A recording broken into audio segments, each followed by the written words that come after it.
आज हम इस वीडियो में Node.js को अच्छे से सीखेंगे। Node.js बेसिकली जावास्क्रिप्ट का रन टाइम एनवायरनमेंट होता है। इसका मतलब है कि जावास्क्रिप्ट का आप जो भी कोड लिखते हो वो Node.js में रन होता है। तो इसमें मैंने कई सारी आपके लिए हेडिंग लिखी हैं, जैसे introduction to Node.js, setting up Node.js environment, इसको हम कैसे इंस्टॉल कर सकते हैं, और बेसिक जावास्क्रिप्ट। तो हमको मेनली जावास्क्रिप्ट ही सीखना होता है। जावास्क्रिप्ट क्या है? एक लैंग्वेज है।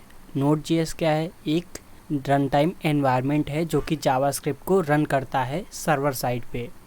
अभी आप इस चीज़ पे ज़्यादा ध्यान न दीजिए, बस ये समझ लीजिए कि अगर हमको जावास्क्रिप्ट को रन करना है तो हमको Node.js की ज़रूरत पड़ेगी। तो इसीलिए हमको Node.js को इंस्टॉल करना पड़ेगा। और उसके बाद में हम बेसिक जावास्क्रिप्ट को सीखेंगे कि जावास्क्रिप्ट में डेटा टाइप्स क्या होते हैं, variables, objects, list, operators, control flow जैसे इफ़ स्टेटमेंट, लूप्स और फंक्शंस। और उसके बाद में है असिंक्रोनस जावास्क्रिप्ट। इसमें हम जावास्क्रिप्ट का असिंक्रोनस नेचर देखेंगे कि असिंक्रोनस नेचर की वजह से जावास्क्रिप्ट कोड को किस फ्लो में रन करती है। और उसके बाद में Node.js के मॉड्यूल्स, जैसे कुछ बिल्ट इन मॉड्यूल्स होते हैं जैसे कि FS, HTTP, पाथ और भी कई सारे जो मॉड्यूल्स होते हैं वो पहले से ही Node.js के साथ में आते हैं। और हम अगर चाहें तो एक्सटर्नल लाइब्रेरीज़ जो कि मॉड्यूल्स ही होते हैं उनको हम इंस्टॉल कर सकते हैं। मॉड्यूल्स और लाइब्रेरीज़ जो मैं कह रहा हूँ उसका एक ही मतलब है। यहाँ पर ये जैसे Axios लाइब्रेरी, इसको मैं अभी आपको बताऊँगा क्योंकि ये इम्पॉर्टेंट है। क्योंकि बेसिक जावास्क्रिप्ट में अगर आपको कुछ करना है तो कम से कम इतना तो आना ही चाहिए कि आपको Axios या फिर फेच के बारे में पता होना चाहिए। और उसके बाद में वर्किंग विद APIs।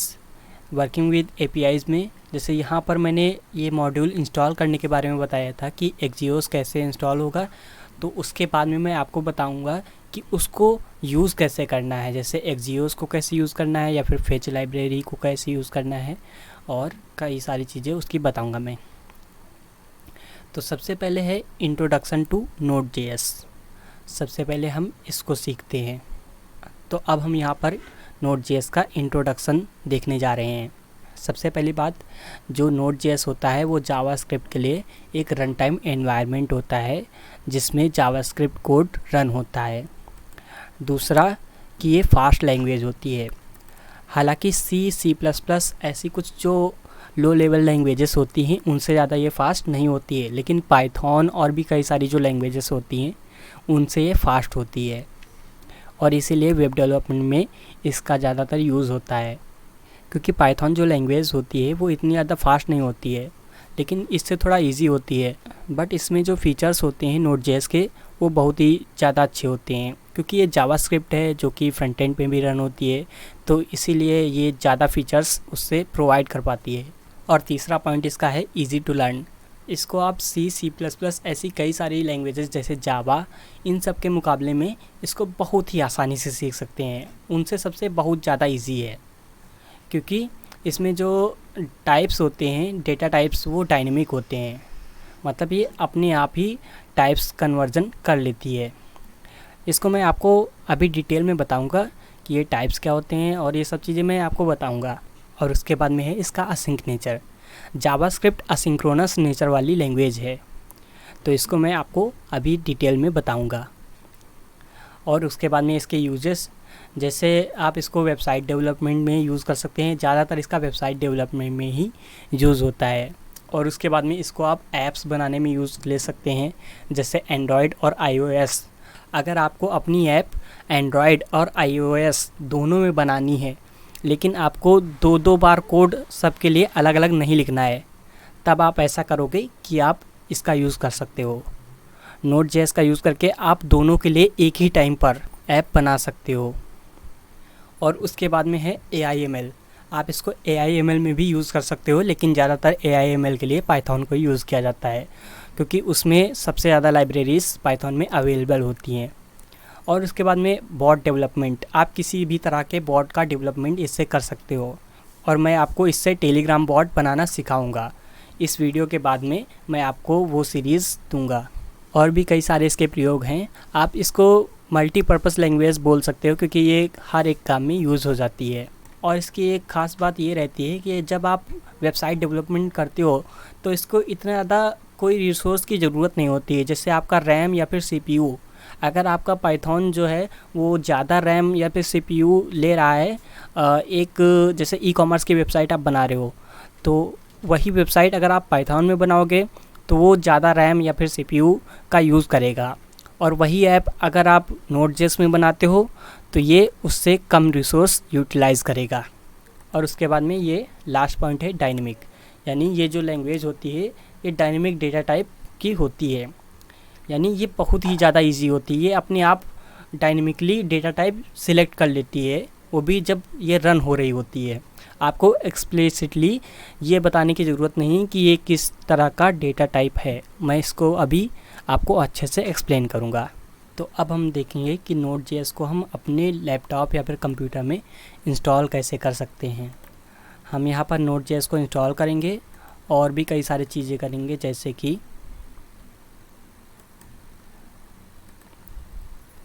यहाँ पर हम विजुअल स्टूडियो कोड को इंस्टॉल करेंगे एज अ टेक्स्ट एडिटर, क्योंकि उसमें कुछ सजेशंस भी मिलते हैं। जब हम अगर कोई कोड लिख रहे होते हैं तो जैसे हमने थोड़ा सा कोड लिखा तो उसके आगे का सजेशन विजुअल स्टूडियो कोड जो सॉफ्टवेयर होता है, जो ये सॉफ्टवेयर है, ये अपने आप ही उसका सजेशन देने लगता है। तो ये थोड़ा बेनिफिशियरी रहता है और कुछ नहीं है।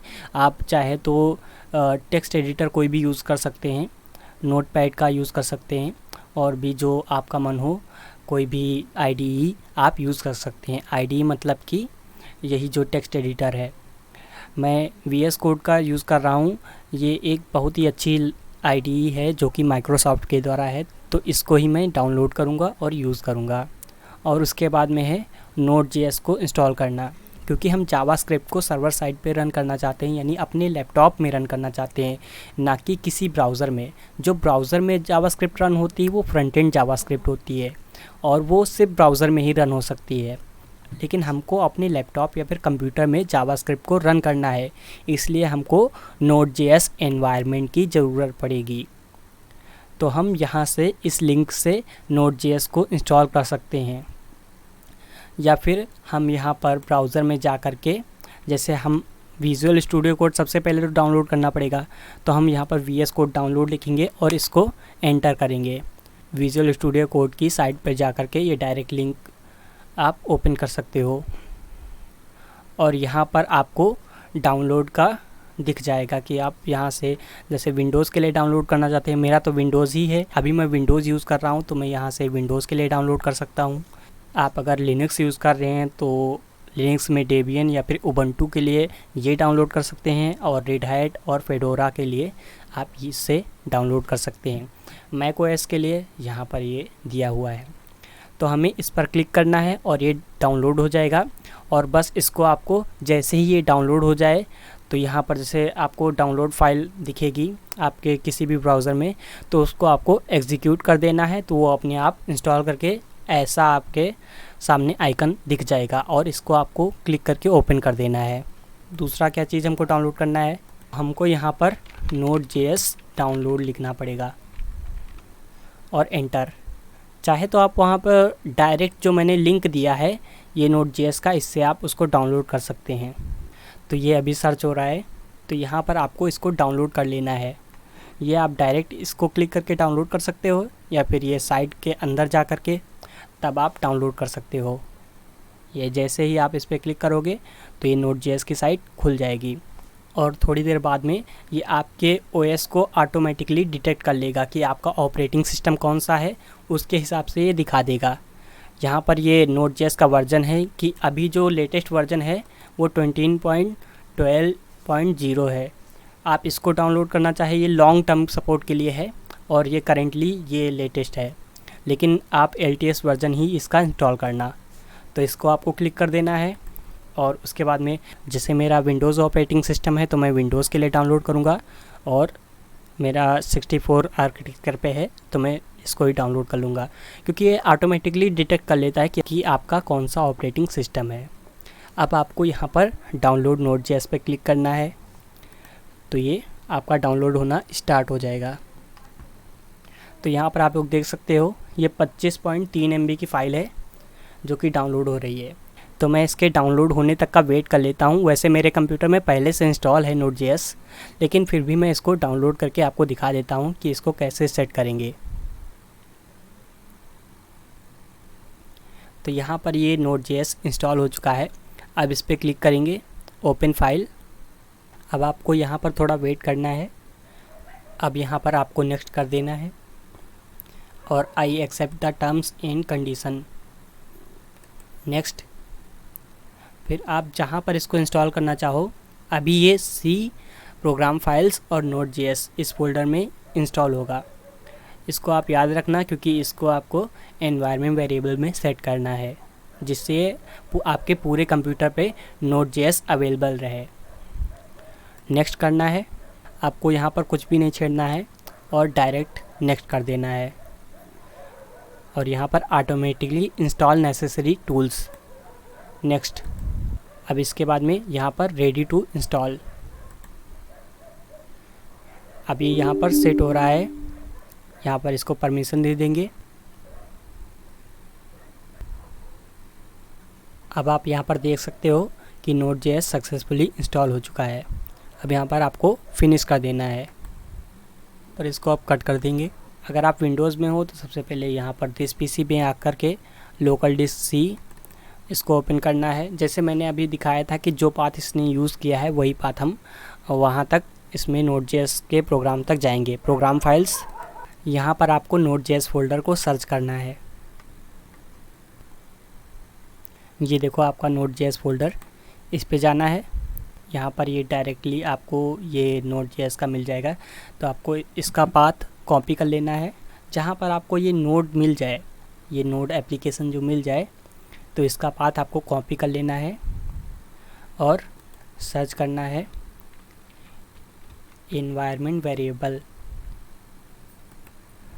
इस पर क्लिक करना है, एनवायरनमेंट वेरिएबल्स, और उसके बाद में पाथ एडिट। अगर आपका पाथ पहले से नहीं बना है तो आप वहाँ पर न्यू कर देंगे, तब आप ये बना पाएंगे। ये यहाँ पर मैंने कई सारे पाथ पहले से सेट किए हुए हैं। मैं यहाँ पर इसको न्यू करता हूँ और पेस्ट कर देता हूँ। मैंने Node.js को पहले से ही इंस्टॉल किया था, तो यहाँ पर ये देखो पहले से ही ये वाला पाथ सेट है। तो मैं इसको हटा दूँगा क्योंकि ये मेरा पहले से ही पाथ सेट है। यहाँ पर आप अगर जैसे मान लो ये पाथ सेट कर देते, तो उसके बाद में यहाँ पर ओके बटन पर क्लिक करते, ओके, और फिर ओके, आपका ये सेट हो जाता। अगर आपका विजुअल स्टूडियो कोड का शॉर्टकट आपने डेस्कटॉप पे नहीं लाया है तो आप यहाँ पर VS कोड सर्च कर लेंगे, VS कोड, या फिर आप जिसमें भी कोडिंग करना चाहते हैं आप उस सॉफ्टवेयर का यूज़ कर सकते हैं। चाहे तो Node.js की कोडिंग आप टेक्स्ट एडिटर में भी कर सकते हो। यहाँ पर मैं न्यू विंडो ओपन कर देता हूँ। इस पर सबसे पहले आपको क्या करना है, इसको कट कर देना है और यहाँ पर आपको फाइल में जा कर के अपना Node.js का फ़ोल्डर जिसमें आप Node.js को रन करना चाहते हो, Node.js के कोई भी प्रोजेक्ट या फिर कुछ भी आप बनाना चाहते हो, तो आप उसको यहाँ से ओपन करोगे। तो मैं यहाँ पर जाऊँगा मेरे डेस्कटॉप पे, और डेस्कटॉप में मैंने Node.js का फ़ोल्डर बना के रखा है। चाहे तो आप अलग से कोई भी फ़ोल्डर बना सकते हो। यहाँ पर मैं Node.js के फ़ोल्डर को सिलेक्ट करके और ओपन कर लूँगा। तो यहाँ पर ये देखो मेरी कई सारी फाइल्स उस फोल्डर में बनी हुई हैं। मैं दिखा देता हूँ। ये देखो मेरा Node.js फोल्डर है, इसमें मैं इसको ओपन करके दिखाता हूँ। ये देखो मेरी कई सारी फाइल्स पहले से बनी हुई हैं जिनको मैंने VS कोड में ओपन करके रखा है। ये मेरा VS कोड में ये सारी फाइल्स पहले से ओपन है। चाहे तो मैं आपको एक बार फिर से इसको बना करके दिखा देता हूँ। मैं यहाँ पर जैसे कोई भी फ़ोल्डर बनाता हूँ, न्यू फ़ोल्डर, और मैं नोड यहाँ पर लिख देता हूँ, नोड, और इसको मैं क्या करता हूँ, इसको VS कोड में ओपन करता हूँ। तो इसको VS कोड में ओपन करने के लिए मुझे क्या करना होगा, यहाँ पर फाइल में जाना होगा। फाइल में जाने के बाद में ओपन फ़ोल्डर, और उसके बाद में मैं डेस्कटॉप पे तो अभी हूँ ही, तो यहाँ पर मुझे वो नोड दिख जाएगा। तो इसको ओपन करूँगा, बस ये मेरा ओपन हो जाएगा। अभी यहाँ पर मैंने कोई भी फाइल नहीं बनाई है, तो मैं आपको यहाँ पर फाइल्स Node.js की बना के दिखाता हूँ। सबसे पहले जैसे मुझे अगर नोट जेएस की फ़ाइल बनानी होगी तो मुझे क्या करना होगा, यहाँ पर मैं क्लिक करूँगा, ये फ़ाइल, अगर आपको फ़ाइल क्रिएट करनी है तो यहाँ पर ये फ़ाइल वाले सेक्शन पे क्लिक करना है, अगर आपको फ़ोल्डर बनाना है तो यहाँ पर इस पर क्लिक करना है। मैं यहाँ पर फ़ाइल बनाऊँगा तो इस पर क्लिक करता हूँ, और जैसे मैं यहाँ पर इसको नाम देता हूँ इंडेक्स, और उसके बाद में .js। किसी भी फ़ाइल का नाम आप लिखो लेकिन उसके लास्ट में .js लिखना ज़रूरी है। .js से ये पता चलता है कि ये जावास्क्रिप्ट की फ़ाइल है, यानी इसमें जावास्क्रिप्ट का कोड लिखा हुआ है।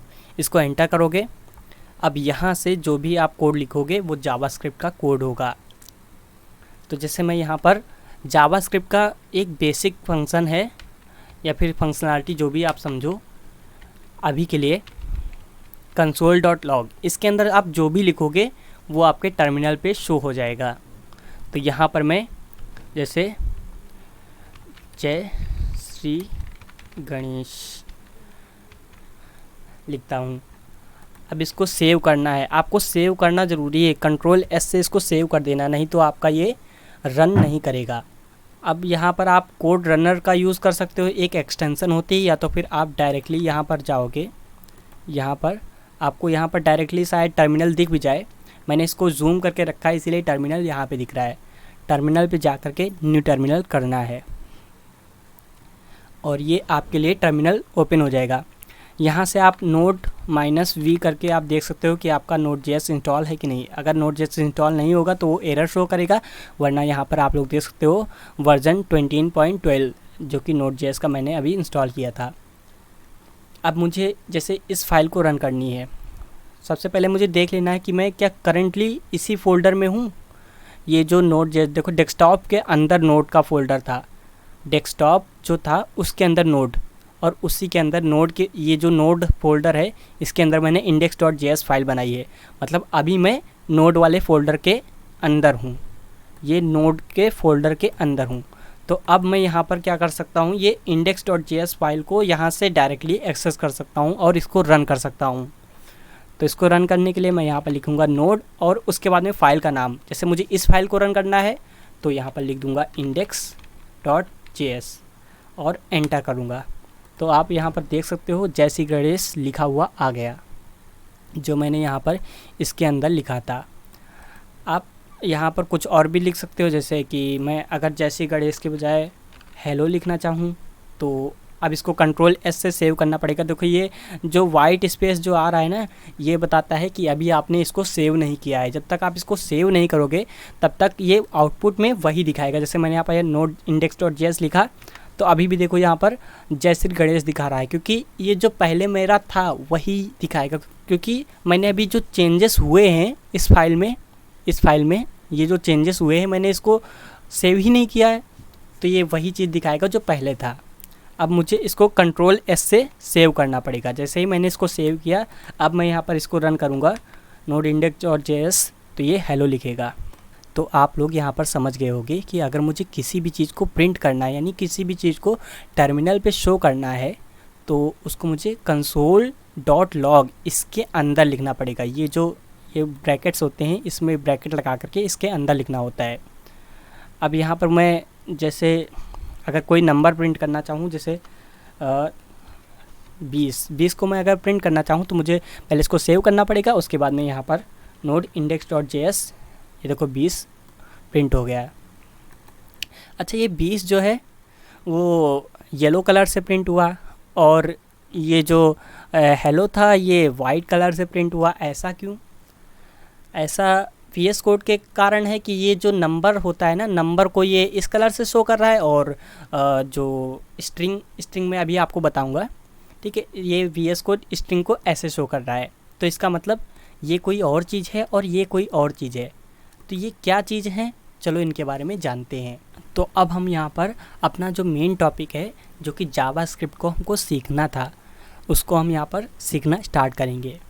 सबसे पहले डाटा टाइप्स को सीखेंगे कि जावास्क्रिप्ट में कौन कौन से डेटा टाइप्स होते हैं और वो क्या होते हैं, वेरिएबल्स, और ये सब चीज़ें मैं आपको बताता हूँ। तो यहाँ पर अब हम बेसिक जावास्क्रिप्ट सीखना स्टार्ट करते हैं। सबसे पहले हम डेटा टाइप्स को देखेंगे, जो कि बेसिक डेटा टाइप्स हम सबसे पहले देखने वाले हैं, जो कि होता है नंबर, स्ट्रिंग और बूलियन। इन तीनों को हम सबसे पहले देखेंगे। तो हम यहाँ पर अपनी index.js फाइल की बजाय हम यहाँ पर लिखेंगे data.js। डेटा टाइप्स के लिए हम data.js फाइल लिखेंगे। सबसे पहली बात हम यहाँ पर देखते हैं कि नंबर क्या होता है। तो console.log जैसे हम करते हैं .log, यहाँ पर जैसे हम 20 लिखते हैं तो 20 क्या है, एक नंबर है। और इसको जैसे ही हम सेव करके, और अब इस बार हमको data.js फाइल को रन करना है, तो यहाँ पर हम लिखेंगे data.js और एंटर करेंगे।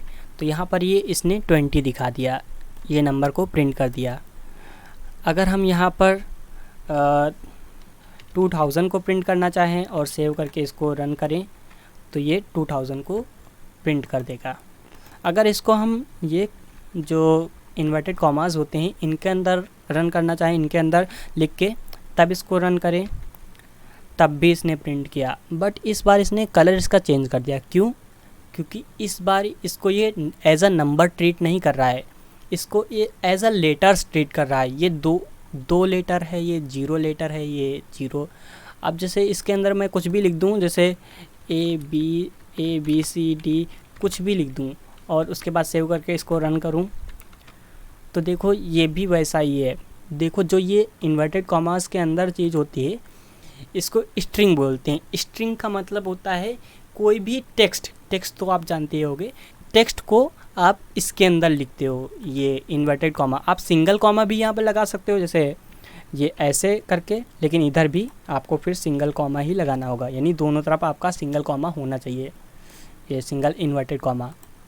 और इसको आप चाहे ऐसे ही कर सकते हो। अगर आप इसको मतलब बिना कॉमास के लगाना चाहो तो ये एरर देगा। अभी मैं इसको रन करके दिखाता हूँ तो ये देखो ये एरर दे रहा है, क्योंकि आप टेक्स्ट को बिना इन्वर्टेड कॉमा लगाए हुए नहीं कर सकते। अगर आप इसको ये जो लेटर्स हैं इनको हटा दो, तब इसको ऐसे ही प्रिंट करना चाहो तब तो प्रिंट हो जाएगा।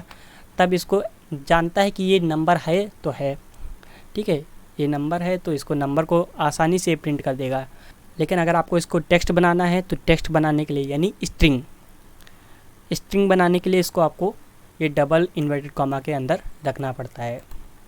तब आप ये इसको बोलोगे कि ये या तो एक वर्ड है या तो एक लेटर है या तो ऐसे ही। अब जैसे यहाँ पर सीड लिख दूँ, ठीक है, तब भी कोई दिक्कत नहीं है, क्योंकि ये अब एक टेक्स्ट है। और टेक्स्ट को कैसे प्रिंट करना है वो भी मैंने आपको बता दिया है कि ये देखो टेक्स्ट को प्रिंट करना। अब हमारा तीसरा डेटा टाइप जो है वो है बूलियन।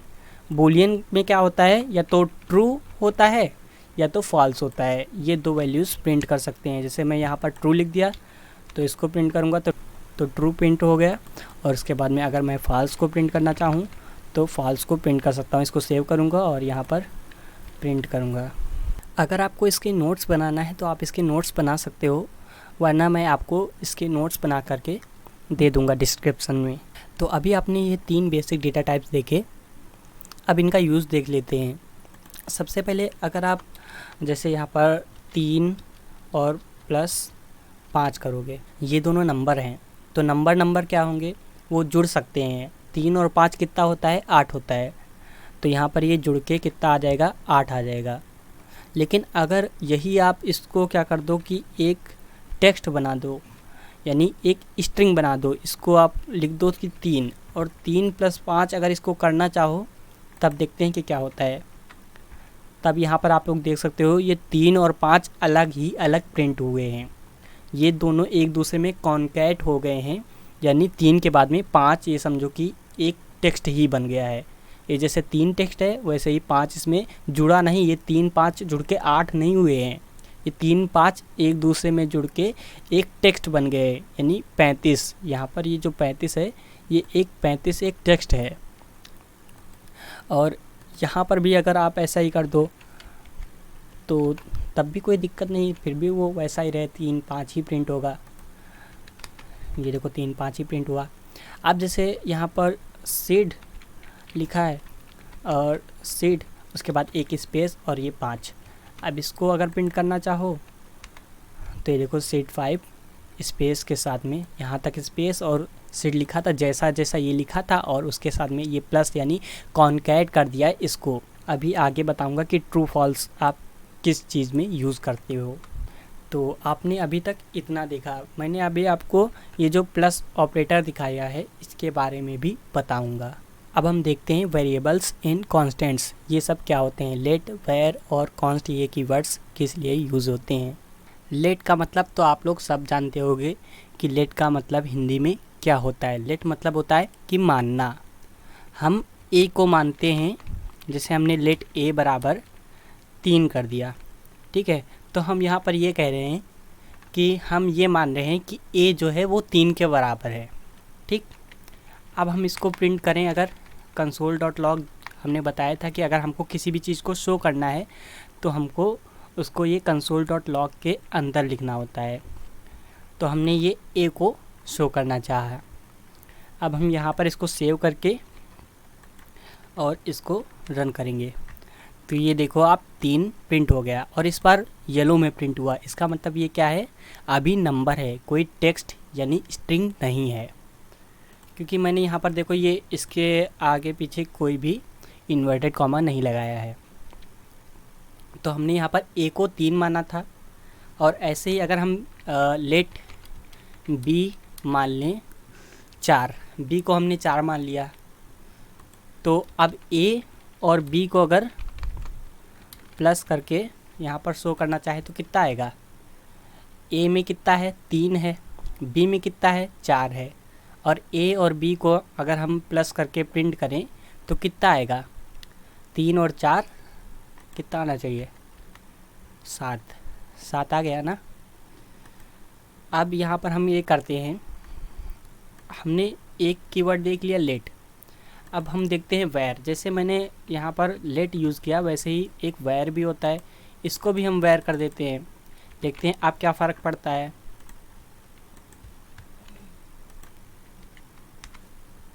वेयर से कोई फ़र्क नहीं पड़ा, ये अब भी 7 आ रहा है। लेट और वेयर में कोई ज़्यादा डिफरेंस नहीं होता है। ये दोनों जो कीवर्ड होते हैं वो किसी भी वेरिएबल को डिक्लेयर करने के काम आते हैं।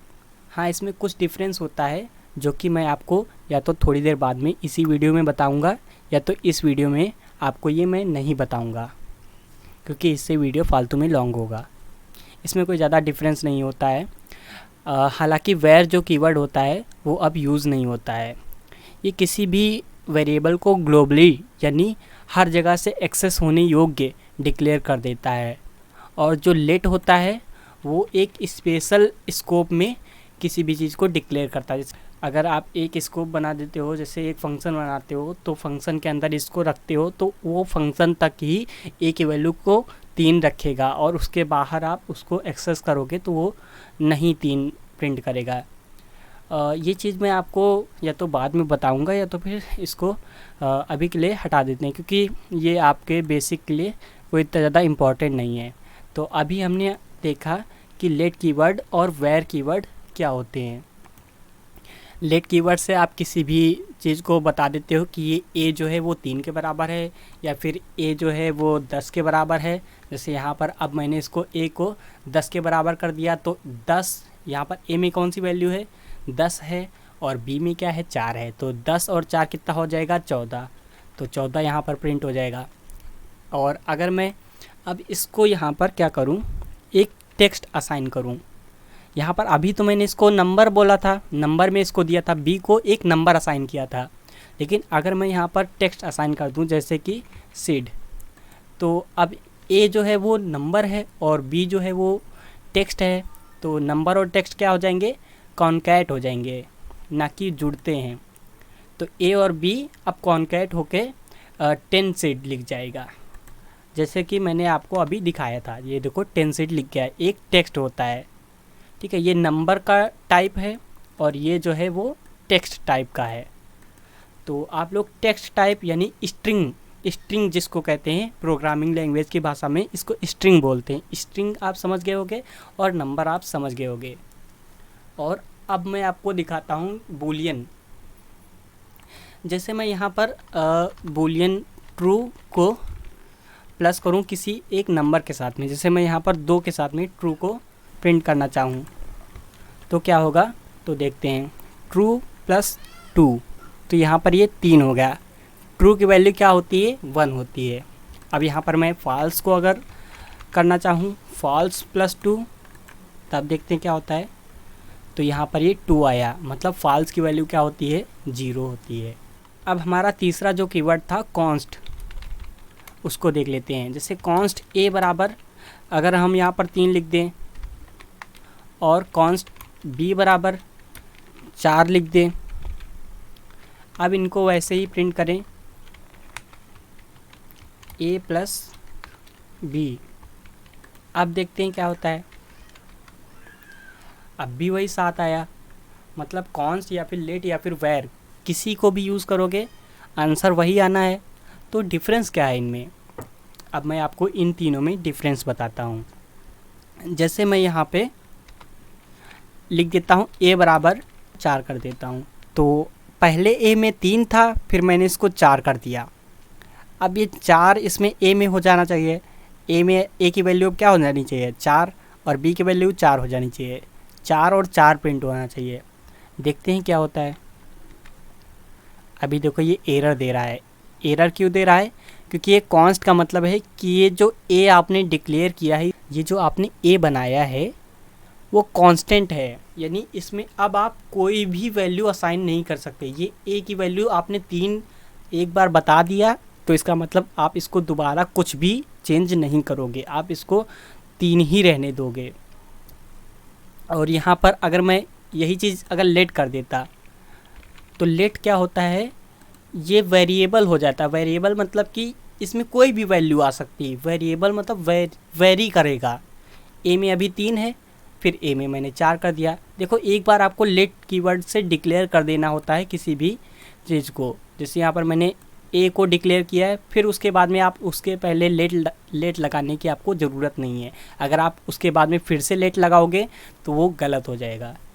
तो आपको अगर एक बार आपने किसी भी वेरिएबल को डिक्लेयर किया है, यानी उसको बना दिया है, तो उसके आगे अगर आप उसमें कोई और वैल्यू असाइन कर रहे हो, तो उसको आप बिना लेट के या फिर वेर या फिर कॉन्स्ट किसी भी कीवर्ड के बिना उसको असाइन करवाओगे कोई भी वैल्यूज़।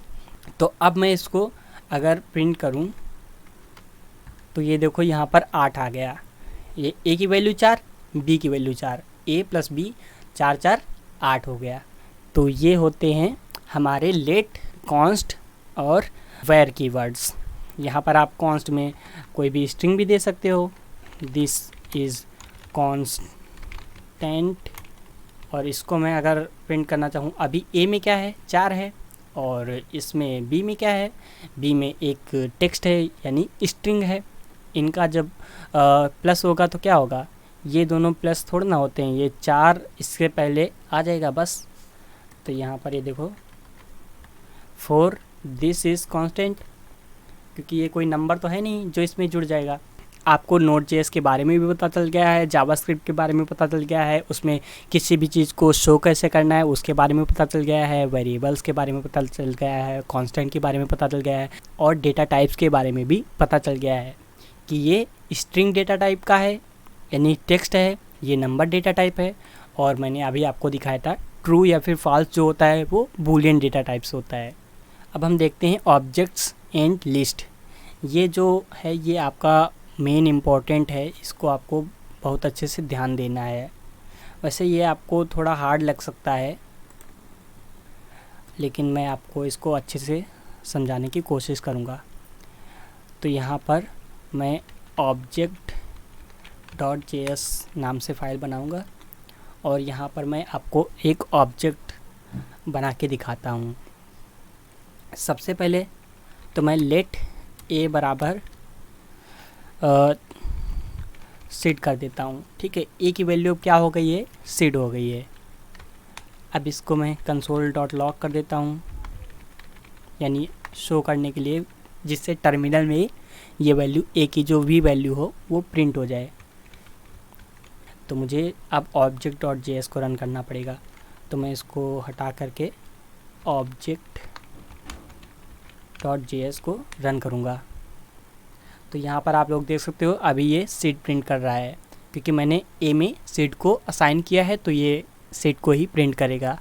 जैसे मुझे अगर किसी भी पर्सन का बायोडाटा बनाना है, जैसे यहाँ पर लिखना है कि नेम क्या है उसका, नेम, तो ये सीड मैंने दे दिया। एज यहाँ पर लिख देता हूँ, जैसे एज लिख देता हूँ, एज तो नंबर डेटा टाइप का होगा, तो यहाँ पर मैं लिख देता हूँ 20।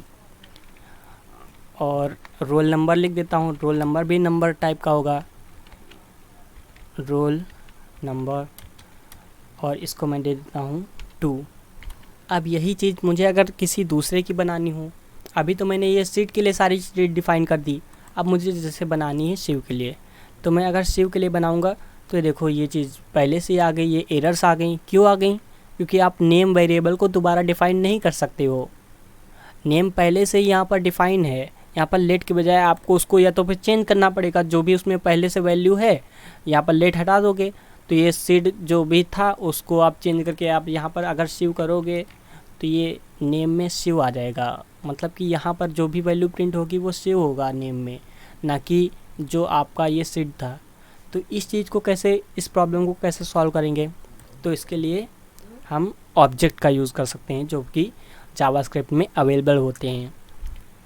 यहाँ पर हम लिखेंगे लेट, मान लो पर्सन्स, तो पर्सन्स में यहाँ पर मैं ऑब्जेक्ट बनाऊँगा, ये ऑब्जेक्ट हो गया। जैसे फर्स्ट पर्सन, सबसे पहले मैं ऐसे ही लिख देता हूँ नेम, पर्सन्स का नेम, तो यहाँ पर सीड, इसको मुझे ऐसे करना होगा कि ये टेक्स्ट है, टेक्स्ट को हमेशा क्या करना होता है, इन्वर्टेड कॉमास के अंदर लिखना होता है। और उसके बाद में एज, एज यहाँ पर नंबर टाइप की होती है तो इसको ऐसे ही लिख देते हैं।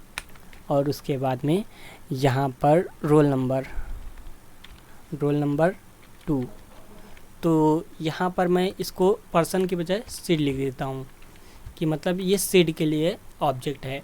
अब जैसे यहाँ पर मैं शिव के लिए अलग से एक ऑब्जेक्ट बना देता हूँ और उसकी सारी वैल्यूज़ जो होगी वो उसके अंदर होंगी, शिव। और उसके बाद में यहाँ पर नेम, शिव का क्या नेम है, शिव ही होगा, या फिर कोई फुल फॉर्म आप लिख सकते हो, शिव शर्मा, या फिर ऐसे कुछ कर सकते हो। और उसके बाद में एज, एज यहाँ पर मैं लिख देता हूँ कि 18। और उसके बाद में मैं रोल नंबर उसका दे देता हूँ, रोल नंबर यहाँ पर 3 दे देता हूँ। तो ये क्या है, ऑब्जेक्ट्स हैं, यानी ये सीड की सारी वैल्यूज़ हैं, ये शिव की सारी वैल्यूज़ हैं। और मैंने एक ही चीज़, उसका नेम यूज़ किया, इसमें भी इसका नेम है, इसका एज है, और इसका भी एज है, और इसका भी रोल नंबर है, इसका भी रोल नंबर है। अगर मैं इनको प्रिंट करना चाहूँ, सबसे पहले यहाँ पर मैं सीड को प्रिंट करना चाहूँ, तो जैसे मैंने आपको बताया कि वेरिएबल्स डिक्लेयर होते हैं वैसे ही ऑब्जेक्ट डिक्लेयर का होते हैं। ये यहाँ से यहाँ तक की वैल्यू क्या है, एक ऑब्जेक्ट है, मैंने ऑब्जेक्ट को इस सीड में असाइन किया है। अभी मैं इसको बताऊँगा कि ऑब्जेक्ट कैसे डिफ़ाइन होते हैं, अभी तो मैं इसको बस ऐसे ही आपको एग्जाम्पल के लिए दिखा रहा हूँ। और उसके बाद में यहाँ पर शिव है, शिव का भी यहाँ पर आप लोग देख सकते हो, ये एक ऑब्जेक्ट है, इसमें शिव की सारी प्रॉपर्टीज़ हैं कि शिव की क्या क्या क्वालिफ़िकेशन या फिर कुछ भी जो भी है प्रॉपर्टीज़ है कि उसकी एज कितनी है, उसका रोल नंबर कितना है।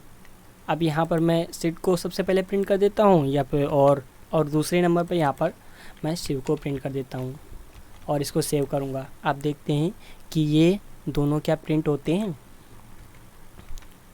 तो यहाँ पर आप लोग देख सकते हो, सबसे पहले सीड प्रिंट हो गया, नेम क्या है सीड, एज 20, रोल नंबर 2। उसके बाद में दूसरा है name Shiv, age 18, roll number 3। तो ये आप ऐसे ऑब्जेक्ट्स को डिक्लेयर करते हो। अब इसमें ऑब्जेक्ट को डिक्लेयर करने की क्या रूल हैं, अब इसको मैं यहाँ पर कमेंट कर देता हूँ। कमेंट मतलब कि फालतू है, मतलब अब ये इसका कोई भी मतलब नहीं है यहाँ पर, बस ये कमेंट होगा। कमेंट करने के लिए क्या करना होता है, किसी भी चीज़ को अगर आपको कमेंट करना है तो उसके पहले आपको डबल फॉरवर्ड स्लैश लगा देना है। जैसे मैंने इसको पूरे को कमेंट करना चाहे तो इन सारी लाइंस से पहले, इस सारे कोड के स्टार्ट, इसके स्टार्ट से पहले मैंने डबल कोड लगा दिए, इसके स्टार्ट से पहले भी, और इसके स्टार्ट से भी, इसके स्टार्ट से पहले भी, इसके स्टार्ट से पहले भी मैंने ये सारे लगा दिए। अब मैं यहाँ पर जैसे इसको हटा के दिखाता हूँ, तो जैसे ही मैंने इन दोनों को हटाया तो यहाँ पर ये एक्टिव हो गया, यानी अब ये जो कोड है ये एग्जीक्यूट होगा, जबकि मुझे इस कोड को एग्जीक्यूट नहीं करना है। तो मैं इसको फिर से कमेंट कर देता हूँ। अब मैं यहाँ से नीचे से न्यू कोड लिखना स्टार्ट करता हूँ। तो ऑब्जेक्ट को बनाने के लिए क्या करना होता है, ऑब्जेक्ट का जो स्ट्रक्चर होता है वो ये होता है, आपको ये कर्ली ब्रेसेस के अंदर कोई भी चीज़ लिखनी होती है।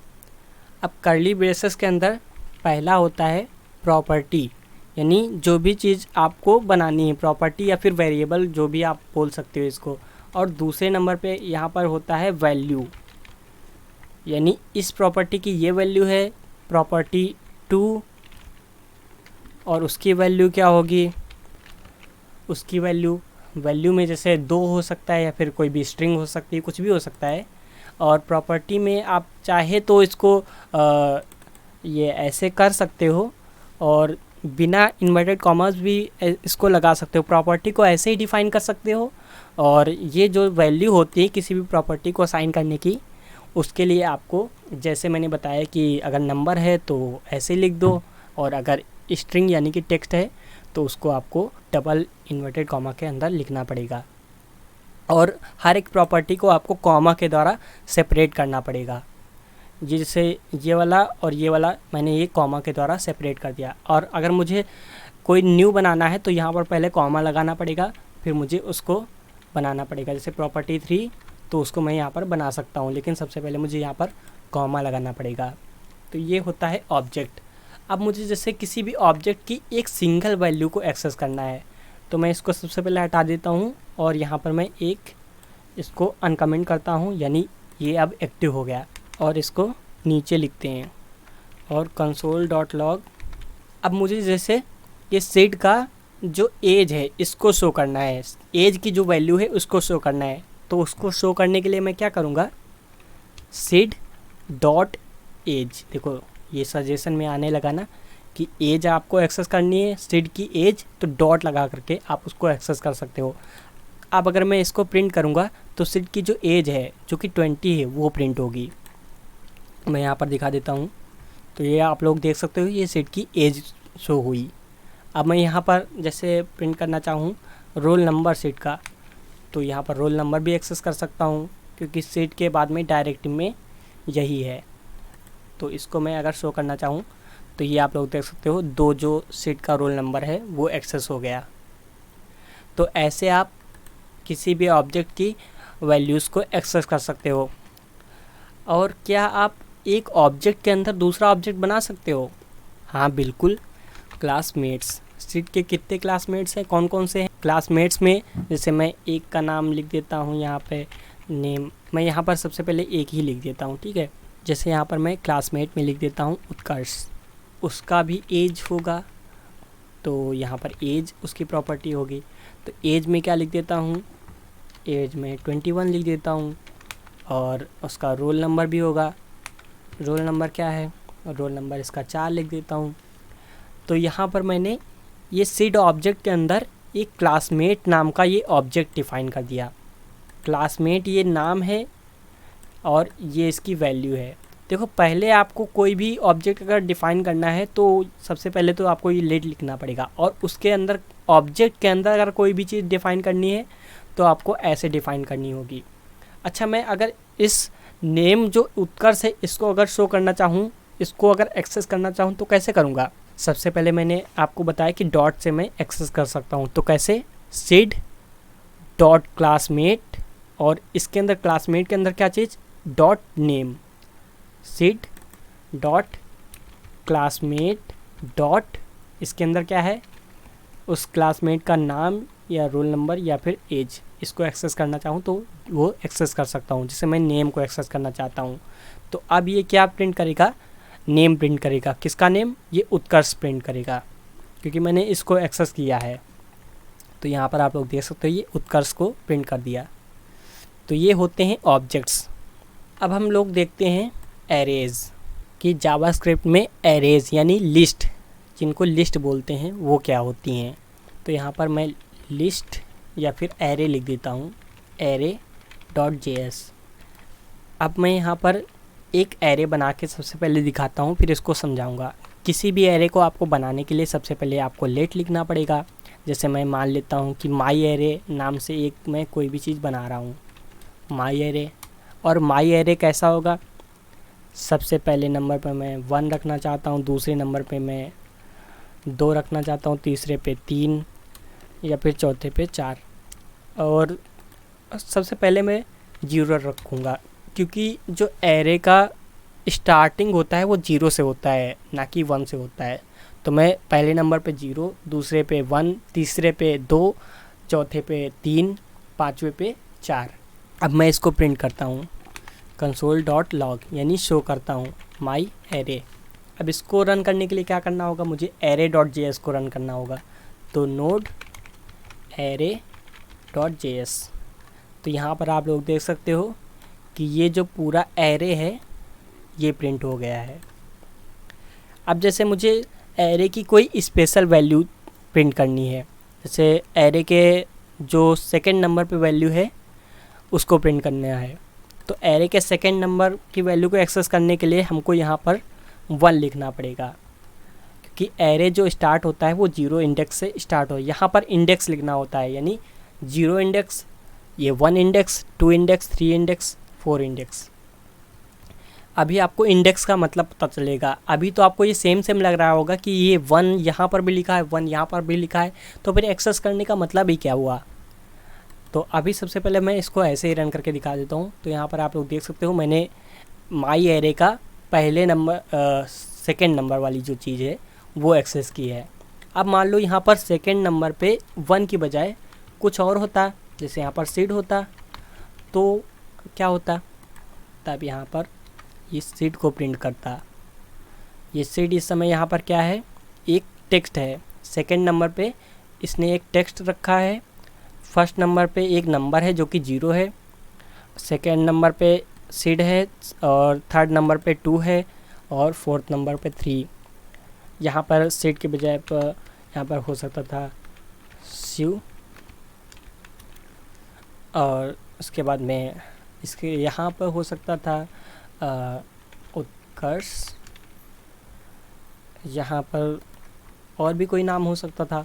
ये नेम्स का एरे हो सकता था, यानी कई सारे नेम्स, जैसे यहाँ पर लिख देता हूँ नेम्स, और चलो इतने ही रखता हूँ। एरे को बनाने के लिए हम यहाँ पर स्क्वायर ब्रैकेट्स का यूज़ करते हैं। तो अब हम यहाँ पर माई एरे के 0th पोजीशन क्या होती है, ये वाली, और 1 वाली पोजीशन ये वाली, और 2 वाली पोजीशन ये वाली। एरे कितने नंबर से स्टार्ट होता है, 0 से। ये 0th पोजीशन है, ये 1 पोजीशन है, ये 2 पोजीशन है। अब मैं इसको रन करता हूँ, तो यहाँ पर ये एरर आ रही है, क्योंकि मैंने यहाँ पर माई एरे डिफ़ाइन ही नहीं किया, क्योंकि अभी तो ये नेम्स हो गया है ना, मैंने इसको नेम्स में चेंज कर दिया है, तो मुझे नेम्स ही लिखना पड़ेगा। और अब मैं इसको रन करूँगा, तो ये देखो शिव प्रिंट कर दिया, क्योंकि 0 नंबर पे नेम्स का जो 0 है, नेम्स जो 0 नंबर वाला नेम्स है वो क्या है, शिव है, तो शिव प्रिंट हुआ। अब यहाँ पर मैं अगर 1 करूँ, तो यानी 1 नंबर वाला, 1 नंबर क्या है, सीड, तो मैं ये सीड को एक्सेस कर सकता हूँ। तो आप लोगों को पता चल गया होगा कि एरे क्या होता है। मैंने आपको नंबर्स और स्ट्रिंग्स से एरे बनाना दिखा दिया, और उनका कॉम्बिनेशन से भी एरे आपको बनाना दिखा दिया कि जावास्क्रिप्ट में एरे कैसे बनते हैं। अब मैं आपको दिखा देता हूँ कि इन दोनों का कॉम्बिनेशन आप कैसे बना सकते हो। अभी मैं वहाँ पर पर्सन नाम का एक ऑब्जेक्ट बनाना चाह रहा था, लेकिन उसमें दिक्कत ये आ रही थी कि मैंने आपको एरे नहीं बताया था। तो अब मैं यहाँ पर बना सकता हूँ ये पर्सन नाम का ऑब्जेक्ट। तो इसको ऐसे करते हैं, या फिर मैं स्टूडेंट्स नाम से बना देता हूँ ना, स्टूडेंट्स। मैं यहाँ पर क्या करूँगा, एक एरे बनाऊँगा, ये एरे होगा। इस एरे के अंदर मैं कई सारे ऑब्जेक्ट्स लिखूँगा। ये पहला ऑब्जेक्ट हो गया जो कि होगा सीट के लिए, और फिर ये दूसरा ऑब्जेक्ट जो कि होगा शिव के लिए, और ये जो तीसरा ऑब्जेक्ट होगा वो होगा उत्कर्ष के लिए। ठीक है, तो ये कॉम्बिनेशन आप बना सकते हो कि स्टूडेंट्स जो कि एक एरे है, यानी जावास्क्रिप्ट की लिस्ट है, उसमें पहली पोजीशन पे ये वाला ऑब्जेक्ट है, दूसरी पोजीशन पे ये वाला, और तीसरी, यानी यहाँ पर ये 0 इंडेक्स 1 इंडेक्स पे है, ये 2 इंडेक्स पे है। अब इसमें क्या होगा, जैसे मैं इसका नेम लिख देता हूँ, नेम, यहाँ पर सीड, क्योंकि ये ऑब्जेक्ट है जो मैंने अभी आपको बताया था कि ऑब्जेक्ट आप कैसे डिफाइन करते हो, प्रॉपर्टी और उसका वैल्यू, और यहाँ पर एज, एज क्या मैं डिफाइन कर देता हूँ और उसको कॉमा से सेपरेट करते हो। इसका मतलब ये नहीं कि इसको आप नीचे या फिर ऊपर करो तो कोई दिक्कत होगी, इससे कोई दिक्कत नहीं। अगर मैं इसको नेक्स्ट लाइन में भी लिखूँ तब भी कॉमा से सेपरेटेड रहता है, इससे कोई दिक्कत नहीं होती है। और एज यहाँ पर लिख देता हूँ 20, ठीक है। तो ये किसका हो गया, पहला वाला हो गया सीट का। फिर दूसरा वाला मैं ऐसे ही डिफाइन कर देता हूँ, किसके लिए, दूसरा वाला मेरा होगा शिव के लिए, और यहाँ पर उसकी एज 18। फिर तीसरा वाला मेरा किसके लिए है, तीसरा वाला नेम होगा उत्कर्ष,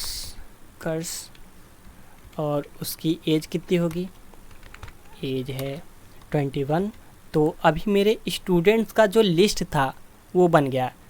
इस लिस्ट में क्या क्या है, यानी ये जो एरे है उसमें 0 नंबर पे ये वाला है, और 1 नंबर पे ये वाला है, 2 नंबर पे ये वाला है। अब मुझे अगर इसको एक्सेस करना है तो मैं कैसे करूँगा, तो सबसे पहले मैं क्या करता हूँ, स्टूडेंट्स को ही प्रिंट करता हूँ, पूरे स्टूडेंट्स, जितने भी स्टूडेंट्स हैं। तो यहाँ पर मैं डायरेक्ट लिख दूँगा स्टूडेंट्स, बस ऐसे लिखूँगा तो ये सब कुछ प्रिंट हो जाएगा। मैं करके दिखाता हूँ। तो ये देखो, ये पूरी लिस्ट प्रिंट हो गई, स्टूडेंट्स की जितनी भी लिस्ट थी, नेम पहले वाले का, दूसरे वाले का, तीसरे वाले का। अब मैं अगर एक स्पेशल स्टूडेंट को एक्सेस करना चाहूँ, जैसे मैं अगर चाहूँ कि ये सिड नाम का जो स्टूडेंट है इसका सारी चीज़ मुझे एक्सेस हो, इसका नेम और एज, तो मैं क्या करूँगा, सिड वाला कितने नंबर पे है, ये 0 पोजीशन पे है, ये 0 पोजीशन पे है, तो 0 पोजीशन को मुझे एक्सेस करना होगा। तो ये क्योंकि लिस्ट है तो लिस्ट को एक्सेस करने के लिए मुझे यहाँ पर इंडेक्स नंबर देना होता है। ये किस इंडेक्स पे है, 0 पे, तो यहाँ पर मैं क्या लिखूँगा, 0। तो अब कौन सी चीज़ एक्सेस होगी, ये चीज़ एक्सेस होगी। अब मैं यहाँ पर इसको शो करता हूँ, तो यहाँ पर आप लोग देख सकते हो नेम सीड एज 20, ये वाला शो हो गया। अब मुझे इसके अंदर भी जाना है, तो यहाँ पर मैंने बताया था कि अगर आपको ऑब्जेक्ट्स को एक्सेस करना है तो आप डॉट लगाते हो, अगर आपको एरे को एक्सेस करना है तो आप क्या करते हो, यहाँ पर ये इंडेक्स नंबर बताते हो कि किस इंडेक्स पे वो चीज़ है। अब मुझे डॉट से या तो नेम मिलेगा जो कि सीड है, या तो एज मिलेगी। तो मैं यहाँ पर जैसे नेम को ही शो करना चाहता हूँ, तो ये स्टूडेंट्स जो कि 0 नंबर पे है, जो कि सीड है, और उसका नेम जो कि सीड है, उसको प्रिंट कर देंगे। मैं यहाँ पर इसको अभी इतना ही रखूँगा, नहीं तो फिर ये बहुत ही ज़्यादा हो जाएगा। ऑब्जेक्ट इन लिस्ट हो गया। अब मैं आपको ऑपरेटर्स बता देता हूँ। जैसे यहाँ पर अर्थमेटिक ऑपरेटर्स हैं, नंबर्स के लिए यूज़ होते हैं, जैसे एडिशन, अगर आपको कोई भी चीज़ का एडिशन करना है, सब्ट्रैक्शन, किसी भी चीज़ को घटाना है, मल्टीप्लिकेशन के लिए ये होता है, डिवीज़न के लिए आप इसको यूज़ करते हो, और मॉड्यूलस, इसको आप अभी चाहे ना पढ़ो कोई दिक्कत नहीं है। और एक्सपोनेंशियल, यानी ये अगर आपको कोई भी पावर में कोई भी चीज़ लगानी है तो आप इसको यूज़ करते हो। और ऐसे ही असाइनमेंट ऑपरेटर्स, मैं 1-2 का बता देता हूँ अर्थमेटिक में। सबसे पहले तो यहाँ पर लिख देता हूँ ऑपरेटर्स .js। यहाँ पर मैं इनमें से किसी को भी बता देता हूँ, चलो मैं सबको बता देता हूँ, कोई दिक्कत नहीं है। ये बेसिक वाले तो कम से कम बता ही देता हूँ। तो console.log, अब जैसे मुझे ये 3 + 5, ये कौन सा ऑपरेटर है, ये अर्थमेटिक यानी नंबर्स के लिए ये ऑपरेटर है। और यहाँ पर मैं अब यहाँ पर ऑपरेटर्स को प्रिंट करूँगा, नोड operators.js। तो यहाँ पर 8 आ गया, 3 और 5 8। अगर मैं जैसे 10 में से 5 को घटाऊँ तो कितना आता है, 5 आता है, तो ये 5 आ गया। और अगर 10 से 5 को डिवाइड करूँ तो ये डिवाइड वाला ये ऑपरेटर है, तो ये कितना आएगा, 2 आएगा। 5 दूनी 10, 2 बार में। अगर मैं इसको मल्टीप्लाई करूँ तो ये मल्टीप्लाई का ऑपरेटर होता है एस्ट्रिक, यानी स्टार जो होता है। अब 10 × 5 = 50, तो ये 50 आ जाएगा। तो आपको ये अर्थमेटिक ऑपरेटर्स पता चल गए होंगे। और एक्सपोनेंशियल भी दिखा देता हूँ एक बार। मॉड्यूलस वाला वो बाद में बताऊँगा। इसको 10 की पावर 2 कर देता हूँ। 10 की पावर 2, ये डबल स्टार का मतलब होता है पावर। 10 की पावर 2 का मतलब क्या है, 10 का गुणा 10 से ही, तो 10 दहम 100, तो ये 10 दहम 100 होगा, है 100 आया। अगर मैं यहाँ पर 3 करूँगा तो इसका मतलब है 10 का गुणा 10 से ही 3 बार, तो 10 दहम 100, 100 दहम 1000, तो ये 1000 आ गया। तो ये होता है डबल एस्ट्रिक, जो कि होता है पावर के लिए। अब असाइनमेंट ऑपरेटर्स। असाइनमेंट ऑपरेटर्स अभी मैंने आपको ये वाला तो दिखाई दिया है कि असाइनमेंट ऑपरेटर क्या होता है। ये वाले कुछ एक्स्ट्रा एडिशनल ऑपरेटर्स हैं जिनको आप चाहे जानो चाहे ना जानो, कोई दिक्कत नहीं है। जान जाओगे तो अच्छी बात है, नहीं जानोगे तो कोई दिक्कत नहीं है। लेट ए बराबर, यहाँ पर ए को 6 असाइन किया जा रहा है, तो ये बराबर का जो सिंबल है ये असाइनमेंट ऑपरेटर है। तो हमारा पहला असाइनमेंट ऑपरेटर हमने देख लिया, जो कि ए को 6 असाइन कर रहा है। ये हमारा पहला असाइनमेंट ऑपरेटर। अब दूसरा एडिशन असाइनमेंट ऑपरेटर, ये क्या है, चलो इसको देख लेते हैं। यहाँ पर जैसे मैं 6 करता हूँ और अब मैं a प्लस इक्वल टू 2 करता हूँ और यहाँ पर इसको प्रिंट कर देता हूँ a को। अब a में क्या वैल्यू होगी देखते हैं। अब a की वैल्यू 8 हो चुकी है। कैसे, अब मैं बताता हूँ। यहाँ पर a को मैंने 6 असाइन किया था और उसके बाद में a की वैल्यू जो भी हो उसमें प्लस करो 2 और फिर उसमें डाल दो जो भी वैल्यू आ जाए। यानी a की वैल्यू जो 6 थी, 6 को 2 से जोड़ के फिर a में डाल दो, यानी 8 इसकी वैल्यू हो जाएगी। तो यहाँ पर 8 प्रिंट हो जाएगा। तो ये होता है प्लस इक्वल टू। अगर इसकी जगह प्लस इक्वल टू की जगह अगर मैं कर दूँ डिवाइड इक्वल टू, तो इसमें ये होगा कि a में जो भी वैल्यू है उसको 2 से डिवाइड करके उसमें डाल दो a में। तो a की वैल्यू 6 को 2 से डिवाइड किया तो 3 आंसर आएगा, तो 3 को a में असाइन कर दिया जाएगा। तो a की वैल्यू अब क्या हो जाएगी, 3 हो जाएगी। तो इसको दिखा देता हूँ, देखो 3 हो गए। अब यहाँ पर जैसे कि मल्टीप्लाई, तो a में जो भी वैल्यू हो 6 को 2 से मल्टीप्लाई फिर a में डाल देना, यानी 6 दूनी 12, यानी यहाँ पर 12 आ जाएगा। और ऐसे ही फिर प्लस माइनस और ये माइनस, a में जो भी वैल्यू हो a में जैसे है 6 को 2 से घटा करके इसमें डाल दो। अब इसकी वैल्यू क्या हो जाएगी, 4 हो जाएगी। तो देखो 4 आ गई।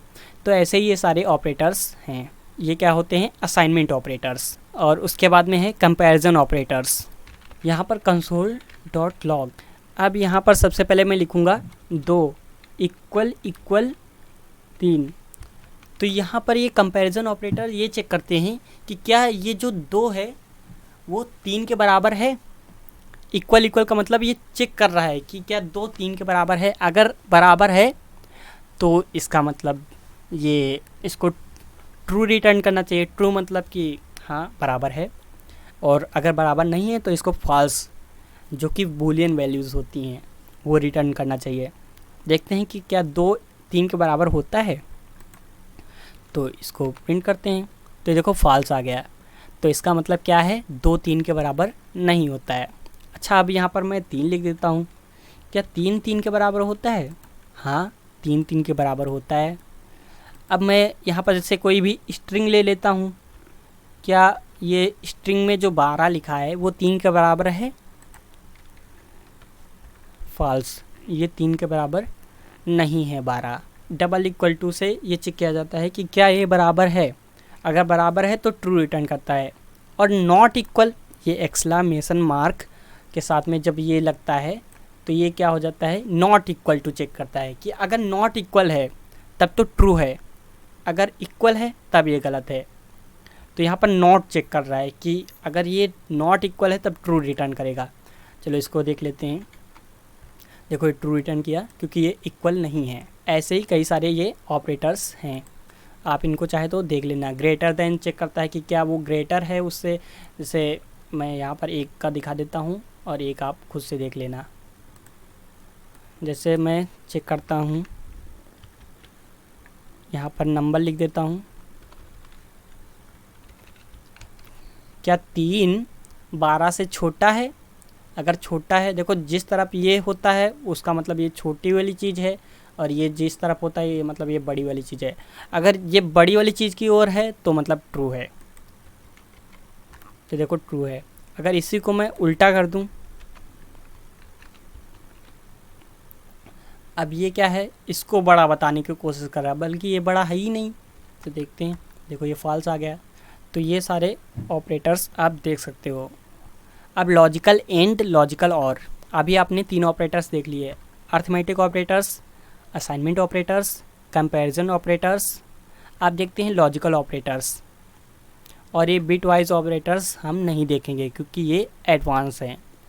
और उसके बाद में यूनरी ऑपरेटर्स, इनको आप चाहे तो देख सकते हो, ना देखना चाहो कोई दिक्कत नहीं है। तो सबसे पहले हम देख लेते हैं लॉजिकल ऑपरेटर्स। यहाँ पर फॉल्स और फॉल्स, अगर ये भी वैल्यू फॉल्स है, ये भी वैल्यू फॉल्स है, तब ये क्या रिटर्न करेगा? फॉल्स। ये और ऑपरेटर है, लॉजिकल और ऑपरेटर, यानी ये दोनों वैल्यू चेक करता है, और एक वैल्यू भी कोई ट्रू हो जाए तो ये ट्रू रिटर्न कर देता है। जैसे यहाँ पर मैं अब यहाँ पर लिख देता हूँ ट्रू, तो अब क्या प्रिंट करेगा? ये ट्रू प्रिंट करेगा, ट्रू हो गया। अब जैसे यहाँ पर मैं लिख देता हूँ ट्रू, तब भी ये ट्रू प्रिंट करेगा, क्योंकि इसको सिर्फ एक कोई वैल्यू चाहिए जो कि ट्रू हो जाए, तो यहाँ पर भी ट्रू रिटर्न करेगा। अब यहाँ पर मैं एंड, लॉजिकल एंड ऑपरेटर, इसका मतलब होता है कि दोनों, तीनों या फिर जो जितनी भी वैल्यू हैं वो सब ट्रू होनी चाहिए, तभी ये ट्रू रिटर्न करेगा, वरना फॉल्स। जैसे यहाँ पर दोनों ट्रू हैं तो ये ट्रू रिटर्न कर देगा। अगर एक भी फॉल्स है, जैसे मैं यहाँ पर फॉल्स लिख देता हूँ, तो ये फॉल्स रिटर्न करेगा। अब उसके बाद में है लॉजिकल नॉट ऑपरेटर, ये इसको देख लेते हैं।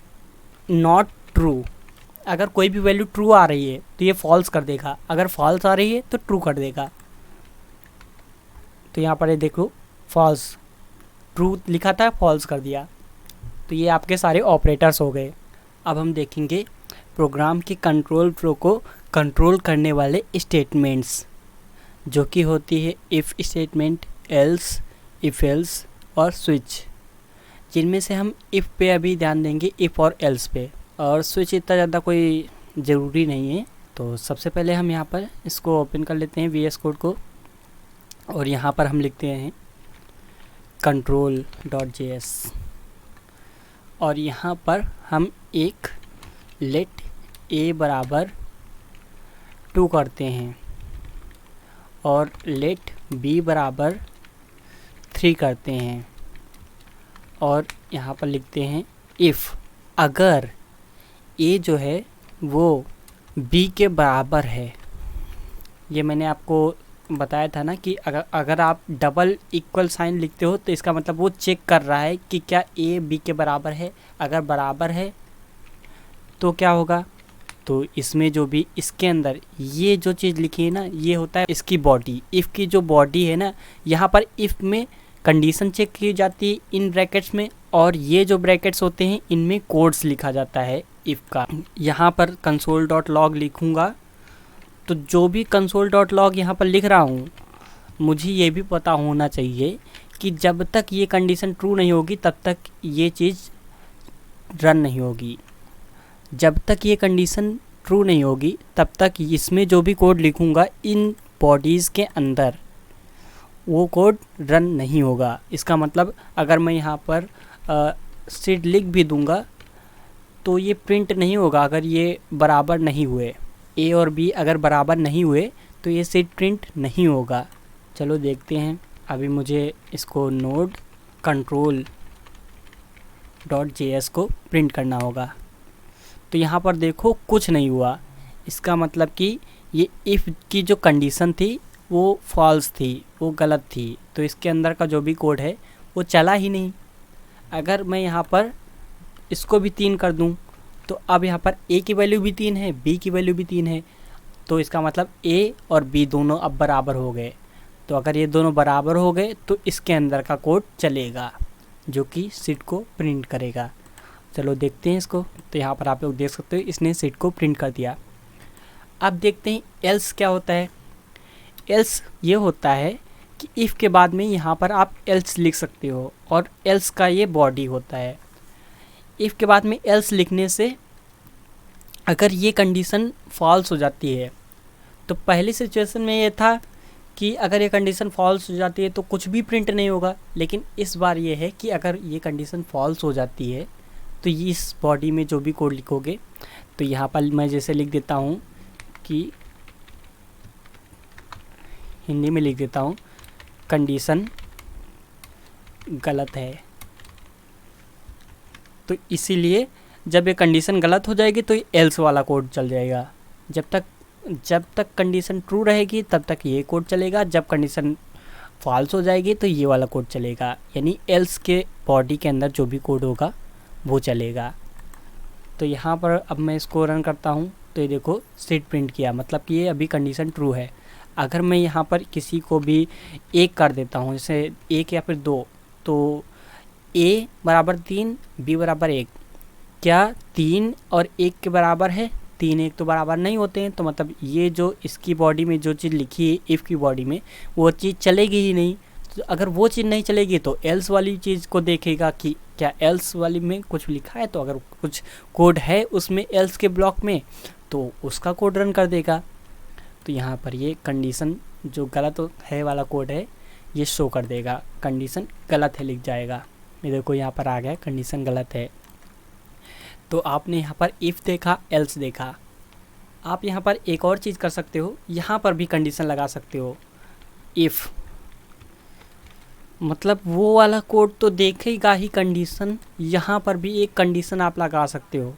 अगर ट्रू यहाँ पर कंडीशन होगी, किसी भी तरह से ट्रू हो जाती है, या फिर ए बराबर बराबर या फिर ए नॉट इक्वल टू, जो भी कंडीशन लगा के अगर यहाँ पर ट्रू होता है तभी इसके अंदर वाला भी कोड ये जो है रन होगा। और इसके बाद भी यहाँ पर आप एल्स एक और लगा सकते हो, मर्जी हो तो लगाओ, ना मर्जी हो तो ना लगाओ। अगर यहाँ पर ट्रू है तो इसका मतलब अगर इसमें कोई भी कंडीशन फॉल्स होगी तो तुरंत इसके अंदर का कोड रन होगा ही होगा, क्योंकि इसने पहले से आपने यहाँ पर ट्रू लिख के रखा है। अब यहाँ पर किसी भी चीज़ जैसे b की वैल्यू कौन सी है तब उसके हिसाब से यहाँ पर प्रिंट करोगे, ये कोड रन करो, तो वो आप पे डिपेंड है कि यहाँ पर कौन सी कंडीशन आप लगाते हो। तो आपको शायद ये इफ एल्स भी अच्छे से समझ में आ गया होगा। अगर नहीं भी अच्छे से समझ में आया तो मैं इस पर सीरीज़ बना दूंगा Node.js पे, तो आप उसको देख लेना। अभी तो मैं ये शॉर्ट में आपको बता दे रहा हूँ कि ये आप कैसे इसको रन कर सकते हो। ये जावास्क्रिप्ट से किसी भी प्रोजेक्ट को तुरंत कैसे स्टार्ट कर सकते हो, ये बेसिक मेरा जावास्क्रिप्ट का लेक्चर है। अब हम देखते हैं लूप्स। लूप्स में कौन कौन से लूप्स हैं? For loop, while loop, for of loop, for in loop. तो इन सबको एक एक बारी से देखते हैं। और सबसे पहले मैं एक लूप वाइल लूप से स्टार्ट करूँगा। अब लूप क्या होता है? अगर आपको किसी भी एक कोड को बार बार रन करना है तो आपको जैसे मान लो console.log, ये सेड को आपको 10 बार शो करना है। तो क्या आप इस सेड को 10 बार शो करने के लिए ये 10 बार ऐसे लिखोगे तो कितना बड़ा कोड आपका हो जाएगा, कितना, जैसे यहाँ पर 10 बार मान लो इसको शो करते करते करते करते कितने हुए, 1 2 3 4 5 6 7 8, और यहाँ पर एक और बार और फिर एक और बार। तो ये देखो 10 बार मैंने इसको लिख दिया। तो क्या आप ऐसा लिखोगे 10 बार इसको करते हुए? तो ये तो आपके लिए बहुत ही बोरिंग हो जाएगा। अगर मान लो इसको आपको 1000 बार लिखना हुआ तो आप इसको 1000 बार कैसे करोगे? तो ये सब चीज़ों का एक बहुत ही आसान सल्यूशन है जो कि है लूप्स। ऐसे तो ये सेट को 10 बार प्रिंट कर देगा, यहाँ पर control.js के बजाय अब loops.js लिखना पड़ेगा जो कि हमारी फ़ाइल है। तो ये देखो 10 बार इसने प्रिंट कर दिया, लेकिन ये क्या सही तरीका है? बिल्कुल नहीं।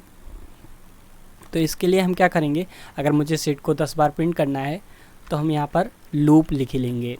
लूप में क्या होगा, सबसे पहले मैं एक वेरिएबल जैसे आई नाम से डिक्लेयर कर देता हूँ, जिसको मैं सबसे पहले तो 0 लिखूँगा। मतलब आई की जो वैल्यू है पहले तो 0 है। फिर मैं यहाँ पर एक वाइल लूप लिखूँगा। अब यहाँ पर आप लोग देख सकते हो कि वाइल लूप का सिंटेक्स क्या होता है। तो मैं वाइल लूप जैसे लिखा तो ये वाइल लूप का जो होता है ये कंडीशन चेक करने के लिए कि जब तक कंडीशन चेक है तब तक इसकी बॉडी में जो चीज़ होगी उसको रन करते रहो। तो मैं यहाँ पर कंडीशन क्या करूँगा, जब तक आई की वैल्यू क्या है 10 से छोटी है, यानी जब तक 9 तक ये रन हो गया, यानी 0 से लेके 9 तक, 0 भी अगर शामिल है तो इसका मतलब ये 10 वैल्यूज़ हो चुकी हैं। 1 से मैंने नहीं कहा, मैंने 0 से कहा, 0 से 9 तक। 0 से 9 तक ये कंडीशन ट्रू रहेगी क्योंकि जो आई की वैल्यू है वो 9 तक, जैसे यहाँ पर 9 हुआ, 9 क्या 10 से छोटा है? हाँ छोटा है। क्या 10 10 से छोटा है? नहीं छोटा है। तब जब 10 से छोटा नहीं रहेगा तो ये कोड चलना बंद हो जाएगा। यहाँ पर जैसे मैं इसको प्रिंट करना चाहता हूँ 10 बार, तो इसको मैं यहाँ पे क्या करूँगा, इसको यहाँ पे लिख दूँगा, इसके बॉडी के अंदर, वाइल लूप की जो बॉडी है इसके अंदर मैं इसको लिख दे रहा हूँ। और हर बार ये जो आई की वैल्यू है उसको 1 बढ़ाऊँगा। तो यहाँ पर मैंने आपको जो प्लस प्लस वाला ऑपरेटर था वो नहीं बताया था, यहाँ पर मैं आई प्लस प्लस कर दूँगा। तो ये करेगा कि आई की वैल्यू अभी अगर 0 है तो 0 को ये 1 बढ़ा देगा, यानी आई में अब वैल्यू क्या हो जाएगी, 1 हो जाएगी। तो इसमें मतलब ये 1 बढ़ाता रहता है। तो जैसे पहले देखो ऐसे होगा, इसका कंट्रोल कैसे होगा, सबसे पहले आई की वैल्यू 0 है तो यहाँ पर आई की वैल्यू 0, क्या 0 10 से छोटा है? हाँ छोटा है। तो अगर इसकी वो कंडीशन ट्रू हो जाती है तो ये कोड रन हो जाएगा। तो ये कोड में क्या है, सबसे पहले ये सेट को प्रिंट कर देगा, एक बार यहाँ प्रिंट हो जाएगा, फिर उसके बाद में आई की वैल्यू को बढ़ा देगा। आई की वैल्यू अभी 0 थी तो उसको क्या कर देगा, अब आई की वैल्यू 1 हो जाएगी। फिर यहाँ पर दूसरी बार यहाँ पर भी चेक करेगा, जब तक ये कंडीशन फॉल्स नहीं हो जाती तब तक ये कंडीशन बार बार ऐसे ही चेक करेगा, बार बार इसको रन करेगा, बार बार, यही तो लूप है। तो यहाँ पर अब आई की वैल्यू 1 हो जाएगी। क्या 1 10 से छोटा है? हाँ अब भी छोटा है। फिर ये रन होगा, फिर सीट को प्रिंट करेगा, फिर इसकी वैल्यू बढ़ेगी तो यहाँ पर 2 हो जाएगा, फिर से ये जाएगा, जब तक कंडीशन ट्रू रहती है तब तक ये बार बार इसको प्रिंट करता रहेगा। और कितनी बार प्रिंट करेगा, हमको पता है कि ये 10 कितनी बार में हो जाएगा, मतलब 9 तक जाएगा, 9 तक जाते ही ये कंडीशन फॉल्स हो जाएगी 10वें नंबर पे। तो 10 तक तो ये प्रिंट होगा, क्योंकि 0 से 9 तक प्रिंट होगा तो इसका मतलब 10 वैल्यूज़ ये सीट की प्रिंट करेगा। तो यहाँ पर अब हम इसको रन करते हैं नोड loops.js। यहाँ पर आई प्लस प्लस करने में थोड़ी दिक्कत आ रही थी तो मैंने इसको क्या किया, यहाँ पर i+1 कर दिया। आई की जो भी वैल्यू हो, जैसे आई की वैल्यू अभी 0 है तो 0 में 1 जोड़ के उसको आई में असाइन कर दो। तो ये चीज़ यहाँ पर हो रही है। तो ये बॉडी जितनी भी बार इसकी वाइल की बॉडी रन होगी उतनी बार ये आई की वैल्यू को 1 बढ़ा देगा।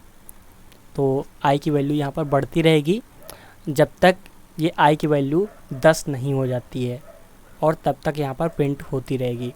तो मैं इसको नोड loops.js कर देता हूँ। तो ये देखो यहाँ पर ये 10 बार ये देखो रन हो चुका है। अब मुझे जैसे नंबर्स को प्रिंट करना है, जैसे मुझे 100 तक गिनती को प्रिंट करना है, तो 100 तक गिनती को प्रिंट करने के लिए क्या होगा, मुझे यहाँ पर 1 से स्टार्ट करना होगा, ठीक है, और यहाँ पर 101 लिखना होगा, 101 तक, क्योंकि 101 जैसे ही वो होगा तो इसके अंदर का कोड नहीं रन होगा, 100 तक का कोड जितना भी होगा वो रन हो जाएगा। और यहाँ पर मैं console.log आई में जो भी वैल्यू होगी उसको प्रिंट कर दूँगा। तो आई की वैल्यू सबसे पहले तो 1 है, तो यहाँ पर ये कंडीशन चेक होगी तो ये 1 को प्रिंट कर देगा। फिर आई की वैल्यू जैसे ही यहाँ पर मैं यहाँ पर सबसे पहले नीचे पर इसको आई की वैल्यू बढ़ाऊँगा, i+1। तो जैसे ही आई की वैल्यू 1 होगी तो उसके बाद में यहाँ पर आई की वैल्यू 1 और 1+1 यहाँ पर 2 हो जाएगा। 2 होके फिर यहाँ पर 2 क्या 101 से छोटा है? हाँ छोटा है। फिर भी ये रन होगा, फिर ये रन होगा तो यहाँ पर 2 प्रिंट करेगा। फिर यहाँ पर 2+1 यानी 3 हो जाएगा। फिर 3 क्या छोटा है? फिर भी जब तक ये 101 नहीं हो जाता, 101 जब आएगा तो ये कंडीशन फॉल्स हो जाएगी, तो इसके अंदर का कोड रन नहीं होगा। तो यहाँ पर इसको अब करते हैं तो ये देखो यहाँ पर ये लूप के द्वारा मैंने 100 तक गिनती लिख दी। ये देखो 1 2 3 4 5, ये देखो 100 तक गिनती ये लिख गई मेरी। तो ये मेरा था वाइल लूप। अब अगर मुझे फॉर लूप बनाना है, फॉर लूप से करना है, तो यही चीज़ मैं सेम चीज़ फॉर लूप से कर सकता हूँ। लेकिन फॉर लूप में ये चीज़ें जो है वो सिंपल हो जाती हैं। उसमें ये होता है कि ये जो तीनों चीज़ें आप अलग अलग लिख रहे थे, जैसे पहले आप आई को डिक्लेयर कर रहे थे, फिर उसकी कंडीशन यहाँ पर इसके अंदर चेक कर रहे थे, फिर उसकी बॉडी में आप आई को बढ़ा रहे थे उसकी वैल्यूज़ को। ये चीज़ें फॉर लूप में तीनों एक ही में हो जाती हैं। कैसे, अभी दिखाता हूँ। यहाँ पर फॉर लिखूँगा और ये एंटर, तो यहाँ पर ये देखो ये सारी वैल्यूज़ आ गई फॉर लूप की। अब मैं इसको हटा करके खुद से लिख के दिखाता हूँ। फॉर, और यहाँ पर ये इसकी कंडीशन और ये सारी चीज़ें लिखी जाती हैं, और इसकी बॉडी यहाँ पर कंडीशन और इनिशियलाइजेशन और ये जो आई की वैल्यू बढ़ाना है, ये तीनों चीज़ें यहाँ पर होती हैं। सबसे पहले आई को डिक्लेयर किया जा रहा है। यहाँ पे आई की वैल्यू जैसे मैं 1 से स्टार्ट करना चाहता हूँ, तो यहाँ पर मैंने सबसे पहले आई को डिक्लेयर किया और इसको सेपरेट करना होगा इस चीज़ से। और उसके बाद में ये कंडीशन होती है कि कंडीशन कब तक करना है। कंडीशन जैसे मैंने यहाँ पर लिखा था ना 101 तक, 101 तक नहीं 100 तक रन होगा, और 101 वाली कंडीशन अपने आप फॉल्स हो जाएगी तो इसके अंदर का कोड रन ही नहीं होगा। और उसके बाद में होता है आई प्लस प्लस, जो कि आई की वैल्यू को 1 बढ़ाना होता है। अब यही चीज़ मैं यहाँ पर लिख देता हूँ, तो ये 100 तक गिनती हमारी प्रिंट कर देगा। तो ये आप लोग देख सकते हो, ये मेरी 100 तक गिनती प्रिंट हो गई। फॉर ऑफ लूप और फॉर इन लूप, इनको हम अच्छे से पढ़ेंगे। अभी ये शॉर्ट वीडियो है तो इसमें आप इतना ही पढ़ो तो कोई दिक्कत नहीं है। और उसके बाद में अब हम देखते हैं फंक्शंस को। Simple function, iffy function, arrow function, anonymous function. अब हम यहाँ पर functions.js बनाएंगे और इसमें हम फंक्शंस लिखेंगे। अभी तक हम जो कोड ऐसे ही लिख रहे थे, जैसे लेट a बराबर 2 और उसके बाद में लेट b बराबर 3, और इनको हम ऐसे ही जोड़ दे रहे थे a प्लस b, और इसका हमें उत्तर भी मिल जा रहा था ईज़िली।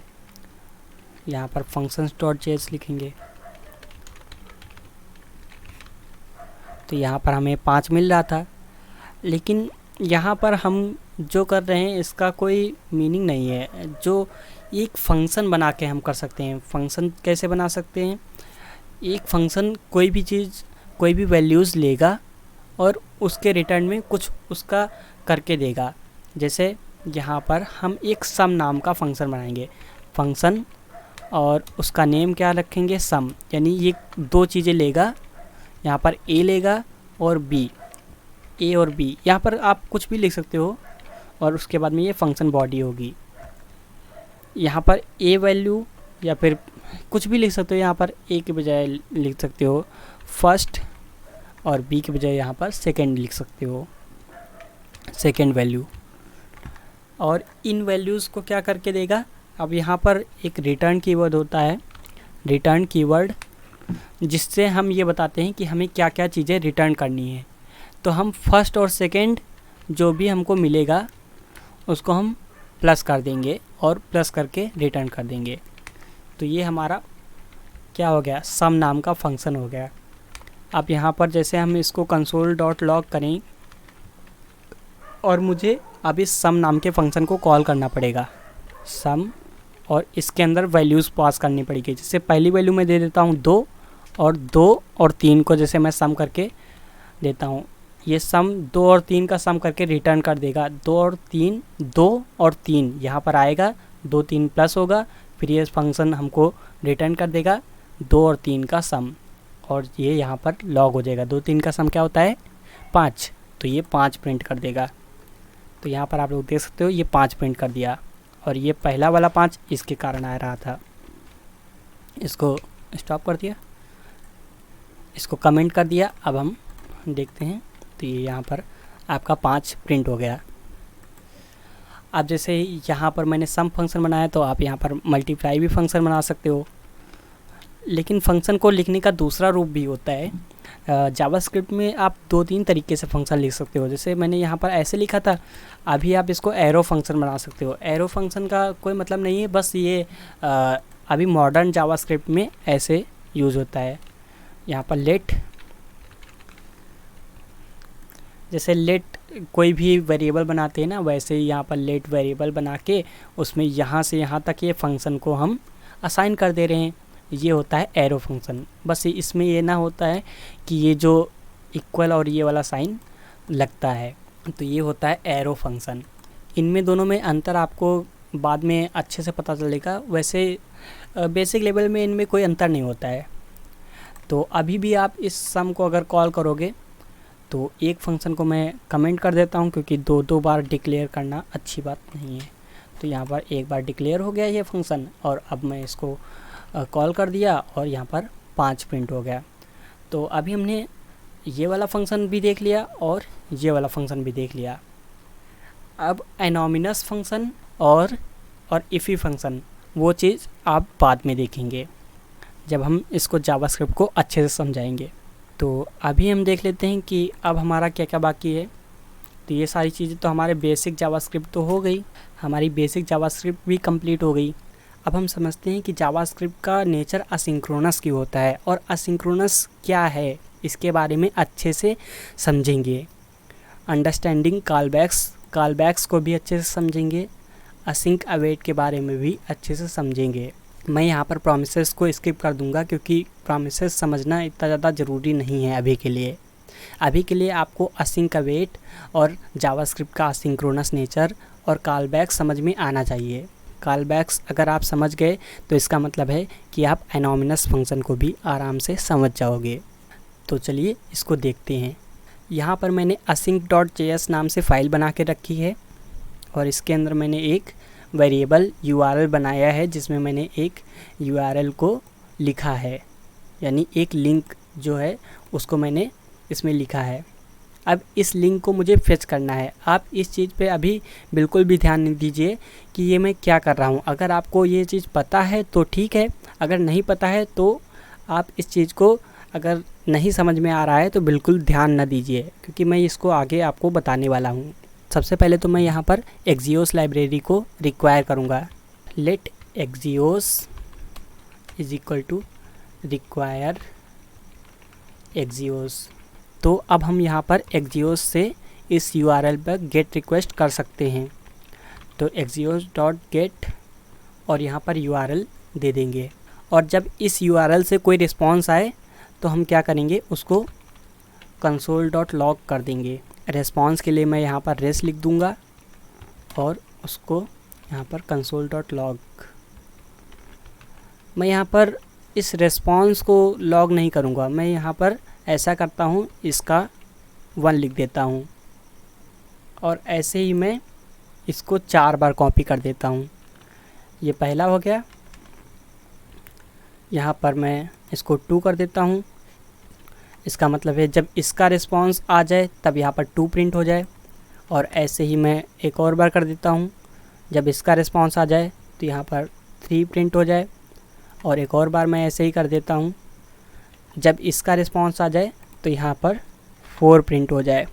अब ऐसा करता हूँ, मैं इनको रन करके देखता हूँ कि क्या प्रिंट होता है और कौन पहले प्रिंट होता है। 1 2 3 4 नोड async.js को रन करूँगा।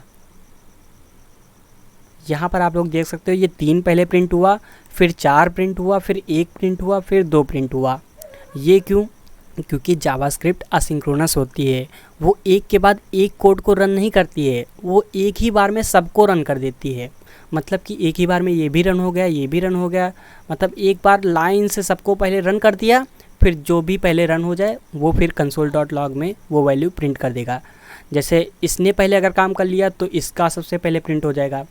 मतलब जावास्क्रिप्ट ने सबको रन कर दिया, सबको एक ही बार में रन कर दिया, ऊपर से लेकर नीचे तक सबको एक ही बार में रन कर दिया। अब जो भी पहले रन हो जाए, जैसे मान लो कि इसने सबसे पहले रिस्पांस दिया तो 4 पहले प्रिंट हो जाएगा, फिर मान लो इसका रिस्पॉन्स आ गया तो ये 1 प्रिंट हो जाएगा। यहाँ पर क्या हुआ है, तीसरे वाले ने सबसे पहले रिस्पॉन्स दे दिया तो तीसरे वाला पहले प्रिंट हो गया, और चौथे वाले ने फिर उसके बाद में किसका, फर्स्ट वाले का, फिर सेकेंड वाले का। तो आपको पता चल गया होगा कि जावास्क्रिप्ट का असिंक्रोनस नेचर क्या होता है। जावास्क्रिप्ट किसी भी कोड के रन होने तक का वेट नहीं करता है, वो सबको रन करता है। सबसे पहले इसको रन किया, फिर इसको रन किया, फिर इसको रन कर दिया, फिर इसको रन कर दिया, फिर इसको रन कर दिया और इसको रन कर दिया, मतलब सबको रन कर दिया। लेकिन इसका वेट नहीं किया कि ये रन कर दिया तो इसका रिस्पॉन्स आ जाए तब जा कर के, जब ये एंड हो जाए तब जा कर के इसको रन करे, ऐसा उसने नहीं किया। उसने क्या किया, इसको रन कर दिया, अब ये रिस्पॉन्स आता रहे और जब आ जाए तब ये console.log में 1 प्रिंट कर देगा। फिर इसका भी ऐसे ही, इसने गेट रिक्वेस्ट किया तो यहाँ पर भी इसने वेट नहीं किया, तुरंत इसको रन कर दिया, फिर इसको भी वेट नहीं किया और इसको रन कर दिया। मतलब कि जावास्क्रिप्ट सबको रन कर देता है, एक एक करके सबको रन कर देता है, और चाहे जो पहले रन हो जाए। तो यही है जावास्क्रिप्ट का असिंक्रोनस नेचर। इससे ये होता है कि अगर हमको मान लो कई सारे होस्ट पे रिक्वेस्ट करनी है और हमको एक ही समय पर सबसे कोई डाटा चाहिए होता है, तो उस समय पर ये चीज़ बहुत ही फ़ायदेमंद होती है, क्योंकि तब हम उस समय पर एक ही बार में सब जगह पर रिक्वेस्ट भेज के और उनका आने तक का सिर्फ वेट करते हैं। इसको आप ऐसे समझो कि जैसे आपने एक लोग को खाना खिलाया, फिर उसके बाद में आपने दूसरे को खिलाया, फिर आपने तीसरे को खिलाया, तो ऐसे करते करते आपका टाइम बहुत ही वेस्ट हो जाएगा। मतलब आपने बहुत ही ज़्यादा टाइम वेस्ट कर दिया। इससे अच्छा आप क्या करो कि सभी को एक साथ बैठा लो, चाहे जो पहले खा ले, उससे आपको क्या मतलब। तो यही होता है जावास्क्रिप्ट का असिंक्रोनस नेचर, और इसीलिए जावास्क्रिप्ट फास्ट होती है। अब इस नेचर को हम क्रम बाय क्रम कैसे कर सकते हैं, मतलब अगर मुझे ये करना है कि एक को पहले खिलाना है फिर उसके बाद में दूसरे को खिलाना है, तो ये चीज़ करने के लिए हम असिंक अवेट यूज़ करते हैं और फंक्शंस का यूज़ करते हैं। अब इसी कोड को मैं क्या करूँगा, एक फंक्शन के अंदर बंद कर दूँगा और वहाँ पर अवेट लगा दूँगा कि जब तक एक का रिस्पॉन्स नहीं आ जाता तब तक दूसरा रन नहीं होना चाहिए। तो मैं यहाँ पर एक फ़ंक्शन बना लूँगा, फेच डाटा नाम से फ़ंक्शन बना देता हूँ और ऐसे कर देता हूँ, और इसकी बॉडी में ये पूरा कर देता हूँ, पूरा कोड इसकी बॉडी में बंद कर देता हूँ। तो ये पूरा कोड इसकी बॉडी में बंद हो गया, और इसके बाद में मुझे कॉल भी करना पड़ेगा। जब तक मैं कॉल नहीं करूँगा फंक्शन को तब तक ये रन नहीं होगा फंक्शन के अंदर का कोड। क्योंकि फंक्शन क्या होता है, ये समझो कि ये एक मशीन है। यहाँ पर फंक्शन की स्पेलिंग सही करनी पड़ेगी। फंक्शन क्या होता है, फंक्शन ये समझो कि एक तरह से मशीन होती है। मैंने यहाँ पर सिर्फ मशीन बनाई है, मशीन का यूज़ नहीं किया है। जब तक मैं मशीन का यूज़ नहीं करूँगा तब तक उसके अंदर की जो सारी क्रियाएं होती हैं वो होंगी ही नहीं। तो इसीलिए मुझे ये फेच डाटा फंक्शन को कॉल करना पड़ेगा, मतलब इसको यूज़ करना पड़ेगा, और जब जब मैं यूज़ करूँगा तब तब ये सारी चीज़ें रन होंगी। तो मैं यहाँ पर इसको यूज़ कर लेता हूँ फेच डाटा। और इसको क्या चाहिए, इसको कुछ नहीं चाहिए। यहाँ पर देखो इसको कुछ नहीं चाहिए। अगर इसको कोई पैरामीटर्स चाहिए होते तो यहाँ पर लिख देते और मुझे यहाँ पर पास करना पड़ता। अब यहाँ पर मुझे अवेट लगाना पड़ेगा। सबसे पहले किसी भी गेट रिक्वेस्ट को करने से पहले मुझे अवेट लगाना पड़ेगा, जिससे ये सीरीज़ बाय सीरीज़ एक एक करके सबसे पहले ये रन हो जाए, फिर ये रन हो। लेकिन यहाँ पर देखो ये रेड लाइन आ गई। ये रेड लाइन इसलिए आई क्योंकि हमें इस फंक्शन को असिंक बनाना पड़ेगा, तभी ये जा कर के अवेट यहाँ पर हम यूज़ कर सकते हैं। तो जब तक फंक्शन असिंक्रोनस नहीं होगा तब तक उसके अंदर जो सारे कोड हैं उनको आप अवेट नहीं यूज़ कर सकते, मतलब उनको आप क्रम बाय क्रम नहीं यूज़ कर सकते। फंक्शन के बाहर का जितना भी कोड होगा वो सब एक ही बार में रन हो जाएगा, लेकिन फंक्शन के अंदर के आपके कोड के जो एलिमेंट्स हैं उनको 1 बाय 1 करके आप रन कर सकते हो। जैसे इसको मैंने अवेट लगा दिया, तब ये सबसे पहले रन हो जाएगा, तब जा कर के इनकी बारी आएगी। और इसके पहले भी मैं अवेट लगा देता हूँ जिससे ये भी पहले रन हो जाए, तब जा कर के दूसरे की बारी आए। अब इसको भी मैं अवेट लगा देता हूँ और इसको भी मैं अवेट लगा देता हूँ। तो मैंने सबको अवेट लगा दिया, जिससे ये होगा कि सबसे पहले ये रन होगा। जब तक ये रन नहीं हो जाता है तब तक इसकी बारी नहीं आएगी, और जब ये रिस्पॉन्स आ जाएगा तब जा कर के इसकी बारी स्टार्ट होगी। तो ऐसे करके ये पहले रन होगा तो ये 1 प्रिंट करेगा, फिर 2 प्रिंट होगा, फिर 3 प्रिंट होगा। तो इसमें क्या होगा, ये क्रम बाई क्रम सबको प्रिंट करेगा। तो अब हम यहाँ पर इसको शो करके दिखाते हैं। ये रन किया,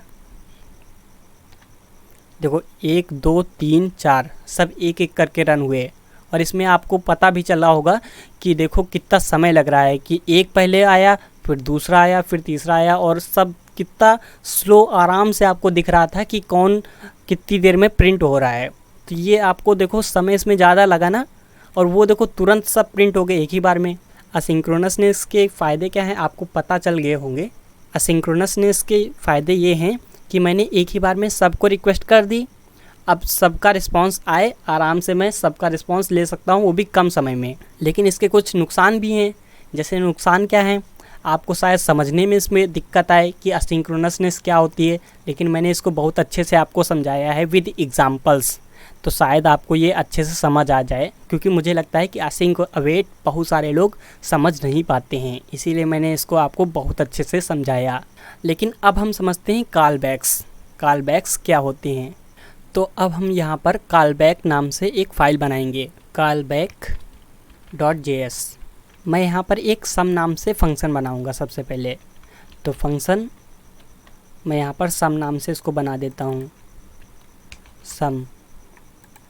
और मैं क्या करूँगा, इसमें 2 वैल्यूज़ लूँगा, फर्स्ट एंड सेकेंड वैल्यू होंगी जिनको मुझे सम करके देना है।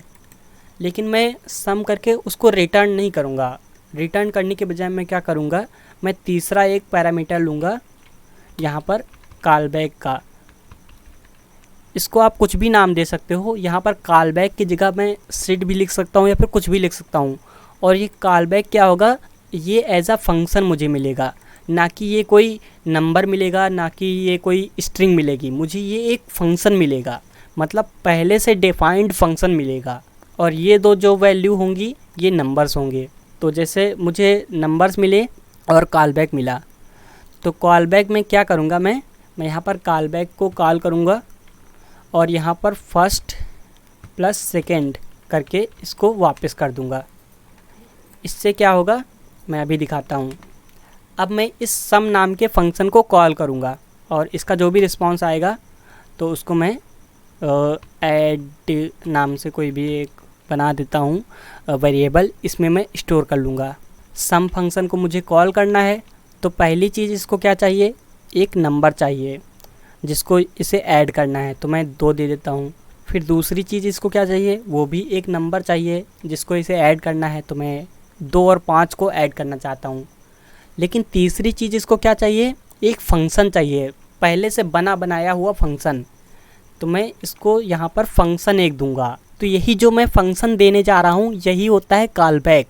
इस कॉलबैक को इसने फर्स्ट प्लस सेकेंड करके कॉल किया है। मतलब कि ये जो कॉलबैक मैं देने जा रहा हूँ, जो फंक्शन यहाँ पर डिफ़ाइन करने जा रहा हूँ, उस फंक्शन में मुझे ये सम इसका मिलेगा। 5 और 2 का सम मुझे पहले से मिल जाएगा, क्योंकि ये जो कॉल किया जा रहा है इस फंक्शन को, जो मैं यहाँ पर अभी मैं यहाँ पर एक फ़ंक्शन पास करूँगा और वो फंक्शन ये देखो यहाँ पर कॉल हो रहा है फर्स्ट प्लस सेकेंड करके, उसकी वैल्यूज़ मुझे पास की जा रही हैं। तो यहाँ पर मैं फंक्शन लिखूँगा, फंक्शन में जैसे अभी अनोनिमस फंक्शन नहीं बनाऊँगा, अभी मैं सिड नाम से फंक्शन बनाऊँगा और फंक्शन की बॉडी भी होगी।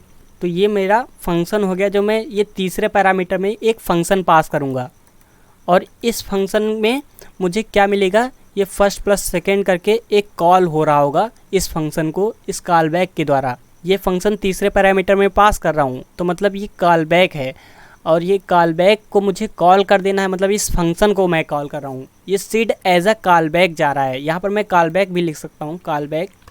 ये फर्स्ट प्लस सेकेंड जब हो जाएगा तब ये एक पैरामीटर होगा, तो एक पैरामीटर इसको मिलेगा जो कि होगा सम नाम से, या फिर कुछ भी ऐसे नाम आप कुछ भी दे सकते हो। मैं SM नाम दे देता हूँ, ठीक है। इसमें फर्स्ट प्लस सेकेंड की वैल्यू आएगी और जो वैल्यू आएगी उसको मैं क्या कर सकता हूँ, console.log भी कर सकता हूँ आराम से, console.log।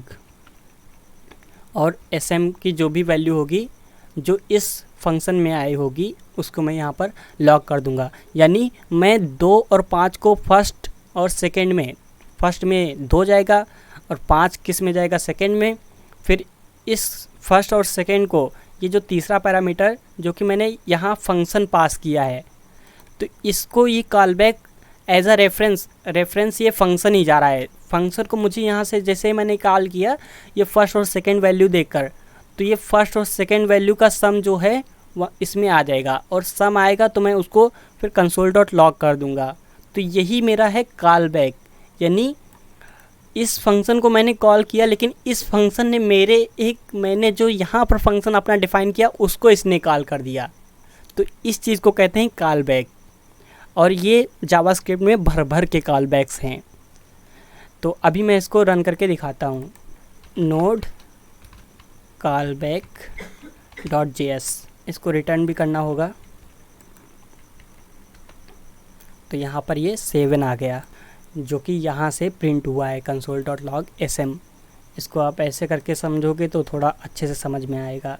ये ऐसे कर दिया, आप देखो अब समझ में आ रहा है। या फिर इसको ऐसा करो कि इसको अलग से डिफ़ाइन कर लो। यहाँ पे जैसे मान लो आप डिफ़ाइन कर लिए और उसके बाद में इसको पास कर दो। ये जो कॉल बैक है इसको यहाँ पास कर दो, यानी ये जो फंक्शन है इसको पूरा का पूरा यहाँ पर आप पास कर रहे हो। ये फंक्शन यहाँ पर कॉल बैक के जरिए पास होगा, फिर यहाँ पर कॉल हो रहा है ये फंक्शन, और जब ये कॉल होगा तो ये जब कॉल हुआ तो कॉल होने के बाद में इसको फर्स्ट प्लस सेकेंड करके जो वैल्यू आएगी, इसमें SM में क्या वैल्यू आएगी, फर्स्ट प्लस सेकेंड का जो भी 2 और 5, यहाँ पर फर्स्ट प्लस सेकेंड ये हो जाएगा 7, कंसोल डॉट लॉग 7 को कर दिया। तो ये चीज़ होती है कॉल बैक। आशा करता हूँ ये आपको समझ में आया होगा। अब हम देखते हैं मॉड्यूल्स और लाइब्रेरीज़, जिसमें सबसे पहले हम देखेंगे बिल्ट इन मॉड्यूल्स जैसे FS, HTTP और पाथ। ये जो मॉड्यूल्स हैं इनको हम पहले देखेंगे, उसके बाद में फिर हम कुछ मॉड्यूल्स को इंस्टॉल करके फिर यहाँ पर उनका यूज़ करेंगे। जैसे मैं यहाँ पर एक्जियोस इंस्टॉल करके उसका यूज़ करूँगा। पहले तो मैंने अभी आपको दिखा दिया था एक्जियोस का यूज़ क्या है, लेकिन मैंने उसको बस ऐसे ही दिखाया था, मैंने उसको सही से आपको वर्किंग उसकी नहीं दिखाई थी। मैंने बताया था कि इसको मैं अभी थोड़ी देर में बताने वाला हूँ। तो अब हम इसको देखना स्टार्ट करते हैं।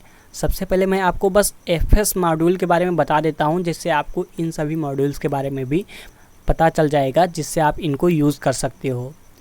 तो सबसे पहले मैं बिल्ट इन मॉड्यूल्स FS को यूज़ करके आपको दिखाता हूँ। तो मैं यहाँ पर fs.js लिख देता हूँ, fs.js।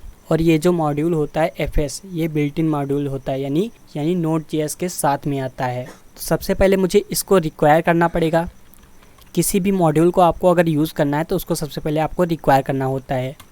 तो मुझे FS को रिक्वायर करना होगा। आप FS की जगह यहाँ पर कुछ भी नाम लिख सकते हो, और रिक्वायर करना है FS। ये यहाँ पर आपका जो भी मॉड्यूल है उसका नाम होना ही चाहिए। FS है तो FS ही देना है। अब इस FS में वो सारे मेथड्स हैं जिनसे हम किसी भी फाइल को रीड कर सकते हैं और उनको यहाँ पर शो कर सकते हैं। जैसे मैं कंटेंट लिख देता हूँ और इससे मैं रीड करता हूँ। रीड फाइल को मुझे रीड करना है और सिंक्रोनसली यूज़ करना है। सिंक्रोनसली यूज़ करने से क्या होगा कि जब तक ये कंटेंट इसमें आ नहीं जाता है तब तक ये रीड होता रहेगा, और जो नीचे इसका कोड होगा वो पहले रन नहीं होगा। मतलब ये समझो एक तरीके से ये अवेट का ही काम कर रहा है, लेकिन ये Node.js में पहले से बिल्ट इन होता है। अब यहाँ पर मुझे किस फाइल को रीड करना है, सबसे पहले तो मुझे उस फाइल का पाथ देना पड़ेगा, और यहाँ पर मैं ऑप्शंस दे सकता हूँ। पाथ में ये array.js को जैसे मैं रीड करना चाहता हूँ तो array.js में जो भी कंटेंट होगा वो यहाँ पर प्रिंट हो जाएगा। मैं अभी कंटेंट को console.log करके प्रिंट कर दूँगा। तो मैं array.js को रीड करना चाहता हूँ, क्योंकि array.js नोड फोल्डर में ही है और ये भी फाइल नोड फोल्डर में ही है, तो मतलब ये दोनों पाथ सेम ही है। और उसके बाद में मैं यहाँ पर console.log जो भी कंटेंट आएगा रीड करने के बाद में उसको मैं यहाँ पर शो कर दूँगा। तो मुझे अब FS को रन करना पड़ेगा, fs.js। तो ये आप लोग देख सकते हो ये बफर के रूप में रीड हुआ है, तो इसको मुझे स्ट्रिंग में शो करना होगा। टू स्ट्रिंग, जो भी बफर आए उसको स्ट्रिंग के रूप में यानी टेक्स्ट के रूप में शो करो, ना कि मुझे ये सब फॉर्मेट मुझे समझ में नहीं आता है। मतलब आपको ये सब फॉर्मेट समझ में नहीं आएगा, तो इसीलिए आप क्या करो, यहाँ पर टू स्ट्रिंग मेथड इसमें यूज़ करो, तो ये आपका स्ट्रिंग के रूप में यानी टेक्स्ट के रूप में इसको शो करेगा। तो यहाँ पर आप लोग देख सकते हो टेक्स्ट के रूप में इसको शो किया। fs मॉड्यूल से मैंने फाइल को array.js जो फाइल थी इसके अंदर का कंटेंट रीड किया और उसको कंसोल में प्रिंट कर दिया। तो ये देखो स्टूडेंट और ये सब जो कंटेंट है ये इसके array.js में था, तो वही सब यहाँ पर प्रिंट हुआ है। तो आपको बिल्ट इन मॉड्यूल यूज़ करना पता चल गया होगा कि जैसे fs है यहाँ पर, वैसे ही आप जैसे http किसी और काम के लिए यूज़ होगा और पाथ किसी और काम के लिए यूज़ होगा। तो ऐसे कई सारे जो बिल्ट इन मॉड्यूल्स होते हैं उनका आप यूज़ करके कई सारी चीज़ें कर सकते हो। अब हम कुछ एक्सटर्नल मॉड्यूल्स इंस्टॉल करेंगे, जैसे कि एक्जियोस को देखेंगे कि एक्जियोस कैसे यूज़ कर सकते हैं। तो दूसरा हमारा था कि हमको एक्सटर्नल मॉड्यूल को यूज़ करना है, पहले तो इंस्टॉल करना है। यहाँ पर मैं एक्जियोस को इंस्टॉल करूँगा तो मुझे लिखना पड़ेगा npm install एक्जियोस, तो ये एक्जियोस को इंस्टॉल कर देगा। और भी कई सारी लाइब्रेरीज़ होती हैं और उनका अपना अलग अलग यूजेस होता है। एक्जियोस लाइब्रेरी किस लिए यूज़ होती है, किसी भी API किसी भी URL को फेच करने के लिए, उसका डेटा फेच करने के लिए कहीं से भी। तो मैं अब यहाँ पर एक्जियोस लाइब्रेरी को यूज़ करता हूँ, तो मैं यहाँ पर लिखता हूँ axios.js। अब हम इस चीज़ को वर्किंग विद APIs वाले सेक्शन में आ चुके हैं, इसको हम सीख रहे हैं। हम यहाँ पर फेच की बजाय, फेच इसमें बिल्ट इन मॉड्यूल होता है Node.js में, लेकिन हमने एक्जियोस जो एक्सटर्नल मॉड्यूल है उसको हमने यूज़ किया है। अब हम यहाँ पर APIs को कंज्यूम करेंगे, जैसे कि मैंने अभी आपको दिखाया था वो एक API का URL, यहाँ पर ये देखो ये वाला URL, इसको मैं यहाँ से कॉपी करूँगा और axios.js में यहाँ पर पेस्ट कर दूँगा। अब मैं क्या करूँगा, यहाँ पे इसको मुझे फेच करना है। फेच करने के लिए मुझे एक्जियोस का यूज़ करना है और इस पर गेट रिक्वेस्ट करनी है, क्योंकि ये गेट रिक्वेस्ट एक्सेप्ट करता है। अब मैं इस URL पे गेट रिक्वेस्ट करता हूँ। अगर आपको ये नहीं समझ में आ रहा तो भी कोई दिक्कत नहीं है, बस ये समझ लो कि मुझे इस API से इससे कुछ डेटा चाहिए, ये मुझे कुछ डेटा ला के देगी। मतलब इसमें मैंने यहाँ पर जो पास किया है ये पिन कोड मैंने पास किया है, तो ये इस पिन कोड के मुताबिक जो भी डेटा होगा वो मुझे देगी। और जब ये आ जाए रिस्पॉन्स तो मैं .10 की हेल्प से इस रिस्पॉन्स का डेटा देख सकता हूँ। लेकिन मैंने अभी एक्जियोस को इंपोर्ट ही नहीं किया, मतलब इसको रिक्वायर किया ही नहीं। तो सबसे पहले मुझे इसको रिक्वायर करना पड़ेगा, मुझे एक्जियोस को लेना तो पड़ेगा ना, एक्जियोस को लाना पड़ेगा। तो उसके लिए मुझे क्या करना पड़ेगा, रिक्वायर करना पड़ेगा। और क्या, एक्जियोस। जब ये URL को गेट कर लेगा तब यहाँ पर रिस्पॉन्स आएगा, और रिस्पॉन्स को मैं क्या करूँगा, जो भी रिस्पॉन्स होगा उसको पहले सबसे पहले console.log कर दूँगा। console.log यानी उसको शो कर दूँगा जो भी रिस्पॉन्स आए। रिस्पॉन्स का डेटा शो करना है, रिस्पॉन्स नहीं, क्योंकि रिस्पॉन्स बहुत बड़ा होता है और उसका सिर्फ डेटा मुझे चाहिए, यानी जो असली रिस्पॉन्स है वो मुझे बस चाहिए। नोड axios.js, यहाँ पर ये फाइल का नाम आप कुछ भी दे सकते थे, इससे कोई मतलब नहीं है। ये देखो ये रिस्पॉन्स आया। रिस्पॉन्स में क्या आया है, ये जो रेस्ट और डाटा है ये एक लिस्ट है, यहाँ से यहाँ तक ये वाला है, फिर उसके बाद में ये यहाँ से यहाँ तक है। ये क्या है, एक ऑब्जेक्ट है, लिस्ट के अंदर 0th पोजीशन पे ये ऑब्जेक्ट है। और इस ऑब्जेक्ट में मैसेज है जो कि स्ट्रिंग है, और स्टेटस है जो कि सक्सेस अभी आ रहा है, और post office. Array of objects हैं, इसमें कई सारे, इस एक लिस्ट में यानी ये एक एरे में कई सारे ऑब्जेक्ट हैं, और ये इस एरे का नाम क्या है, पोस्ट ऑफिस। तो अगर मुझे इसमें से किसी एक को एक्सेस करना है, मान लो सबसे पहले मैं इस मैसेज को एक्सेस करके दिखाता हूँ। मैंने आपको एक्सेस करना बताया था कि अगर आपके पास ऑब्जेक्ट या फिर एरे है तो उसको आपको कैसे एक्सेस करना है। जैसे मुझे ये लिस्ट है, तो लिस्ट की 0th पोजीशन पे क्या है, ये है। तो अगर इस पूरे को एक्सेस करना है तो मुझे 0th पोजीशन देनी होगी। तो सबसे पहले मैं ऐसे करते जाता हूँ। तो ये तो पहले बात तो लिस्ट है, रेस्ट डॉट डाटा जो है वो लिस्ट है, तो यहाँ पर मुझे 0 लिखना पड़ेगा, 0 पोजीशन पे ये सब कुछ है। और उसके बाद में मुझे क्या एक्सेस करना है, जैसे मैसेज में एक्सेस करता हूँ तो डायरेक्ट अगर मुझे मैसेज एक्सेस करना है तो मैं जैसे ये मैसेज लिखा है वैसे ही मुझे लिखना पड़ेगा, जो भी कैपिटल है उसको कैपिटल में। इसके बाद में जो भी चीज़ है वो ऑब्जेक्ट है, 0 पोजीशन वाला जो था वो ऑब्जेक्ट था, तो मुझे उसको डॉट से एक्सेस करना पड़ेगा मैसेज। अब मैसेज वो वाला प्रिंट हो जाएगा। तो ये देखो नंबर ऑफ पिन कोड, जो भी मैसेज अभी मैंने वहाँ पर दिखाया था वो प्रिंट हो गया। अब मुझे जैसे मैसेज की जगह कुछ और एक्सेस करना है, जैसे पोस्ट डाटा, पोस्ट ऑफिस, ये चीज़ एक्सेस करनी है।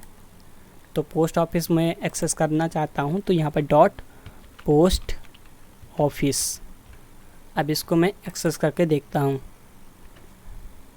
तो ये देखो पोस्ट ऑफिस जो भी था उसके अंदर का सारा डेटा मुझे दिख गया है। ये पोस्ट ऑफिस क्या है, एक लिस्ट है। लिस्ट में क्या है, 0 पोजीशन पे ये वाला ऑब्जेक्ट है और 1 पोजीशन पे ये वाला ऑब्जेक्ट है। तो मैं जैसे 0 पोजीशन वाला ऑब्जेक्ट इसमें एक्सेस करके देखता हूँ, ये वाला चीज़। तो इसको अगर मुझे एक्सेस करना है तो मुझे यहाँ पर इस लिस्ट के 0 पोजीशन वाले ऑब्जेक्ट को एक्सेस करना पड़ेगा। अब देखता हूँ इसको करके,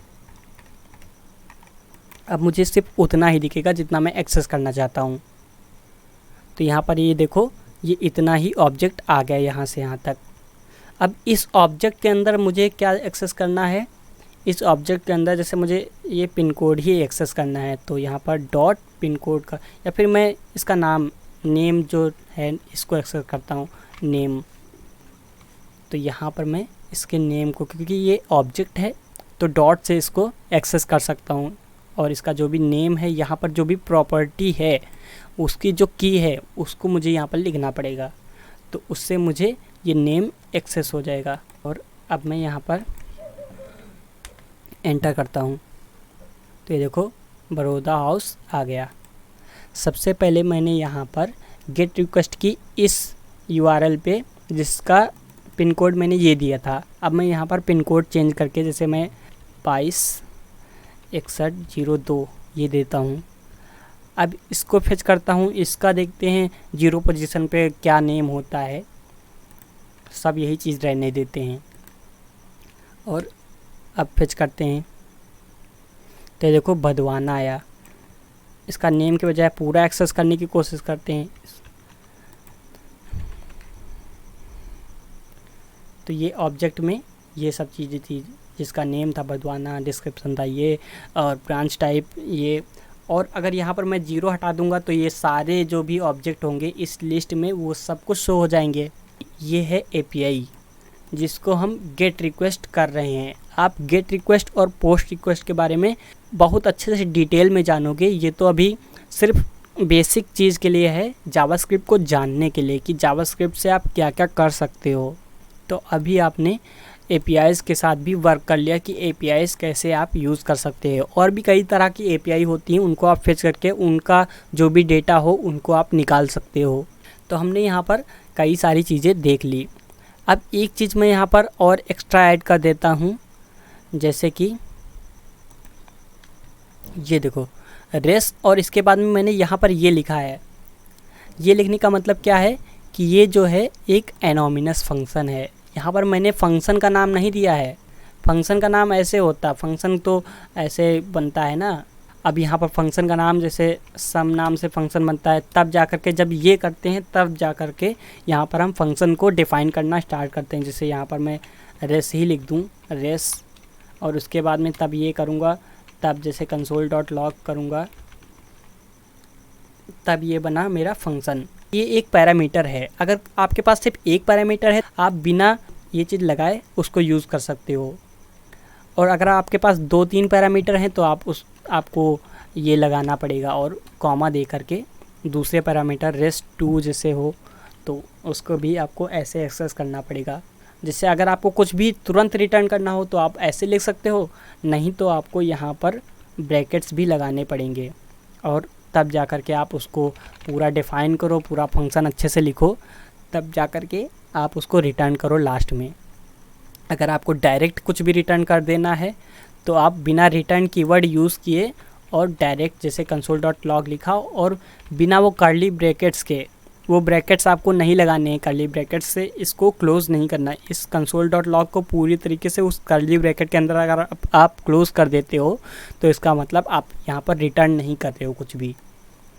और रिटर्न करने के लिए फिर उसके अंदर आपको रिटर्न कीवर्ड का यूज़ करना पड़ेगा। तो ये डायरेक्ट वे है एनोनिमस फंक्शन को इसमें देने का। ये एनोनिमस फंक्शन है जिसका कोई भी नेम नहीं है, इसका नाम नहीं है, इसीलिए हम इसको एनोनिमस बोल रहे हैं, बिना नाम का।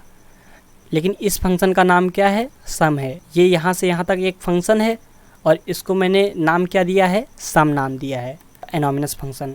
और ऐसा भी एनोनिमस फंक्शन बनता है, जैसे इसको हटा करके सिर्फ यहाँ पर लिख दें फंक्शन और यहाँ पर रेस, और फिर उसके बाद में फिर इसको इस पे करना पड़ेगा, इसको क्लोज़ करना पड़ेगा। तो इसके अंदर ये इसकी बॉडी में, इस फंक्शन की बॉडी में ये console.log है और फिर इसको रिटर्न भी करना पड़ेगा। फिर तो यहाँ पर मैंने फंक्शन का नाम नहीं लिखा है। अगर मैं यहाँ पर फंक्शन का नाम लिखूँ तब ये एनोनिमस नहीं है, बिना नाम का नहीं है। लेकिन अगर मैं यहाँ पर फंक्शन का नाम नहीं लिखता हूँ तो ये एनोनिमस है। ये अपने आप ही रेफरेंस के ज़रिए वहाँ पर जाएगा और वो कॉल कर सकते हैं। लेकिन अगर मैं इसको चाहूँ कि ये जो चीज़ है इसको बाहर कहीं डिफ़ाइन करना चाहूँ तो ये डिफ़ाइन ही नहीं होगा, क्योंकि इसको मुझे कॉल भी तो करना है, कहीं से कॉल करने योग्य है ही नहीं क्योंकि इसका कुछ नाम ही नहीं है। तो ये यहाँ पर एरर देगा, लेकिन इसमें एरर नहीं देगा। इसमें क्यों नहीं एरर देगा? क्योंकि ये एक रेफरेंस के तौर पे पास हो रहा है और वहाँ पर आप कुछ भी नाम लिख सकते हो, कुछ भी। ये कॉलबैक है, ये फंक्शन जो पास हो रहा है ये एक कॉलबैक है। तो आशा करता हूँ आपको ये जावास्क्रिप्ट का वीडियो पसंद आया होगा। अगर ये वीडियो पसंद आया तो इस वीडियो को लाइक करना और इसे अपने फ्रेंड्स को भी शेयर करना। हम इस जावास्क्रिप्ट के वीडियो से आपको कई सारी चीज़ें आगे फ्यूचर में समझाएंगे। जैसे अगर आप जावास्क्रिप्ट जानते हो तो आपको टेलीग्राम बॉट बनाना बताएंगे और आपको वेबसाइट्स बनाना बताएंगे और भी कई सारी चीज़ें हम इससे करेंगे। लेकिन आपको कम से कम इतनी जावास्क्रिप्ट आनी चाहिए, इसलिए मैंने सोचा ये 1.5-2 घंटे का आपके लिए बेसिक ट्यूटोरियल जावास्क्रिप्ट का बना दूं। Thanks for watching.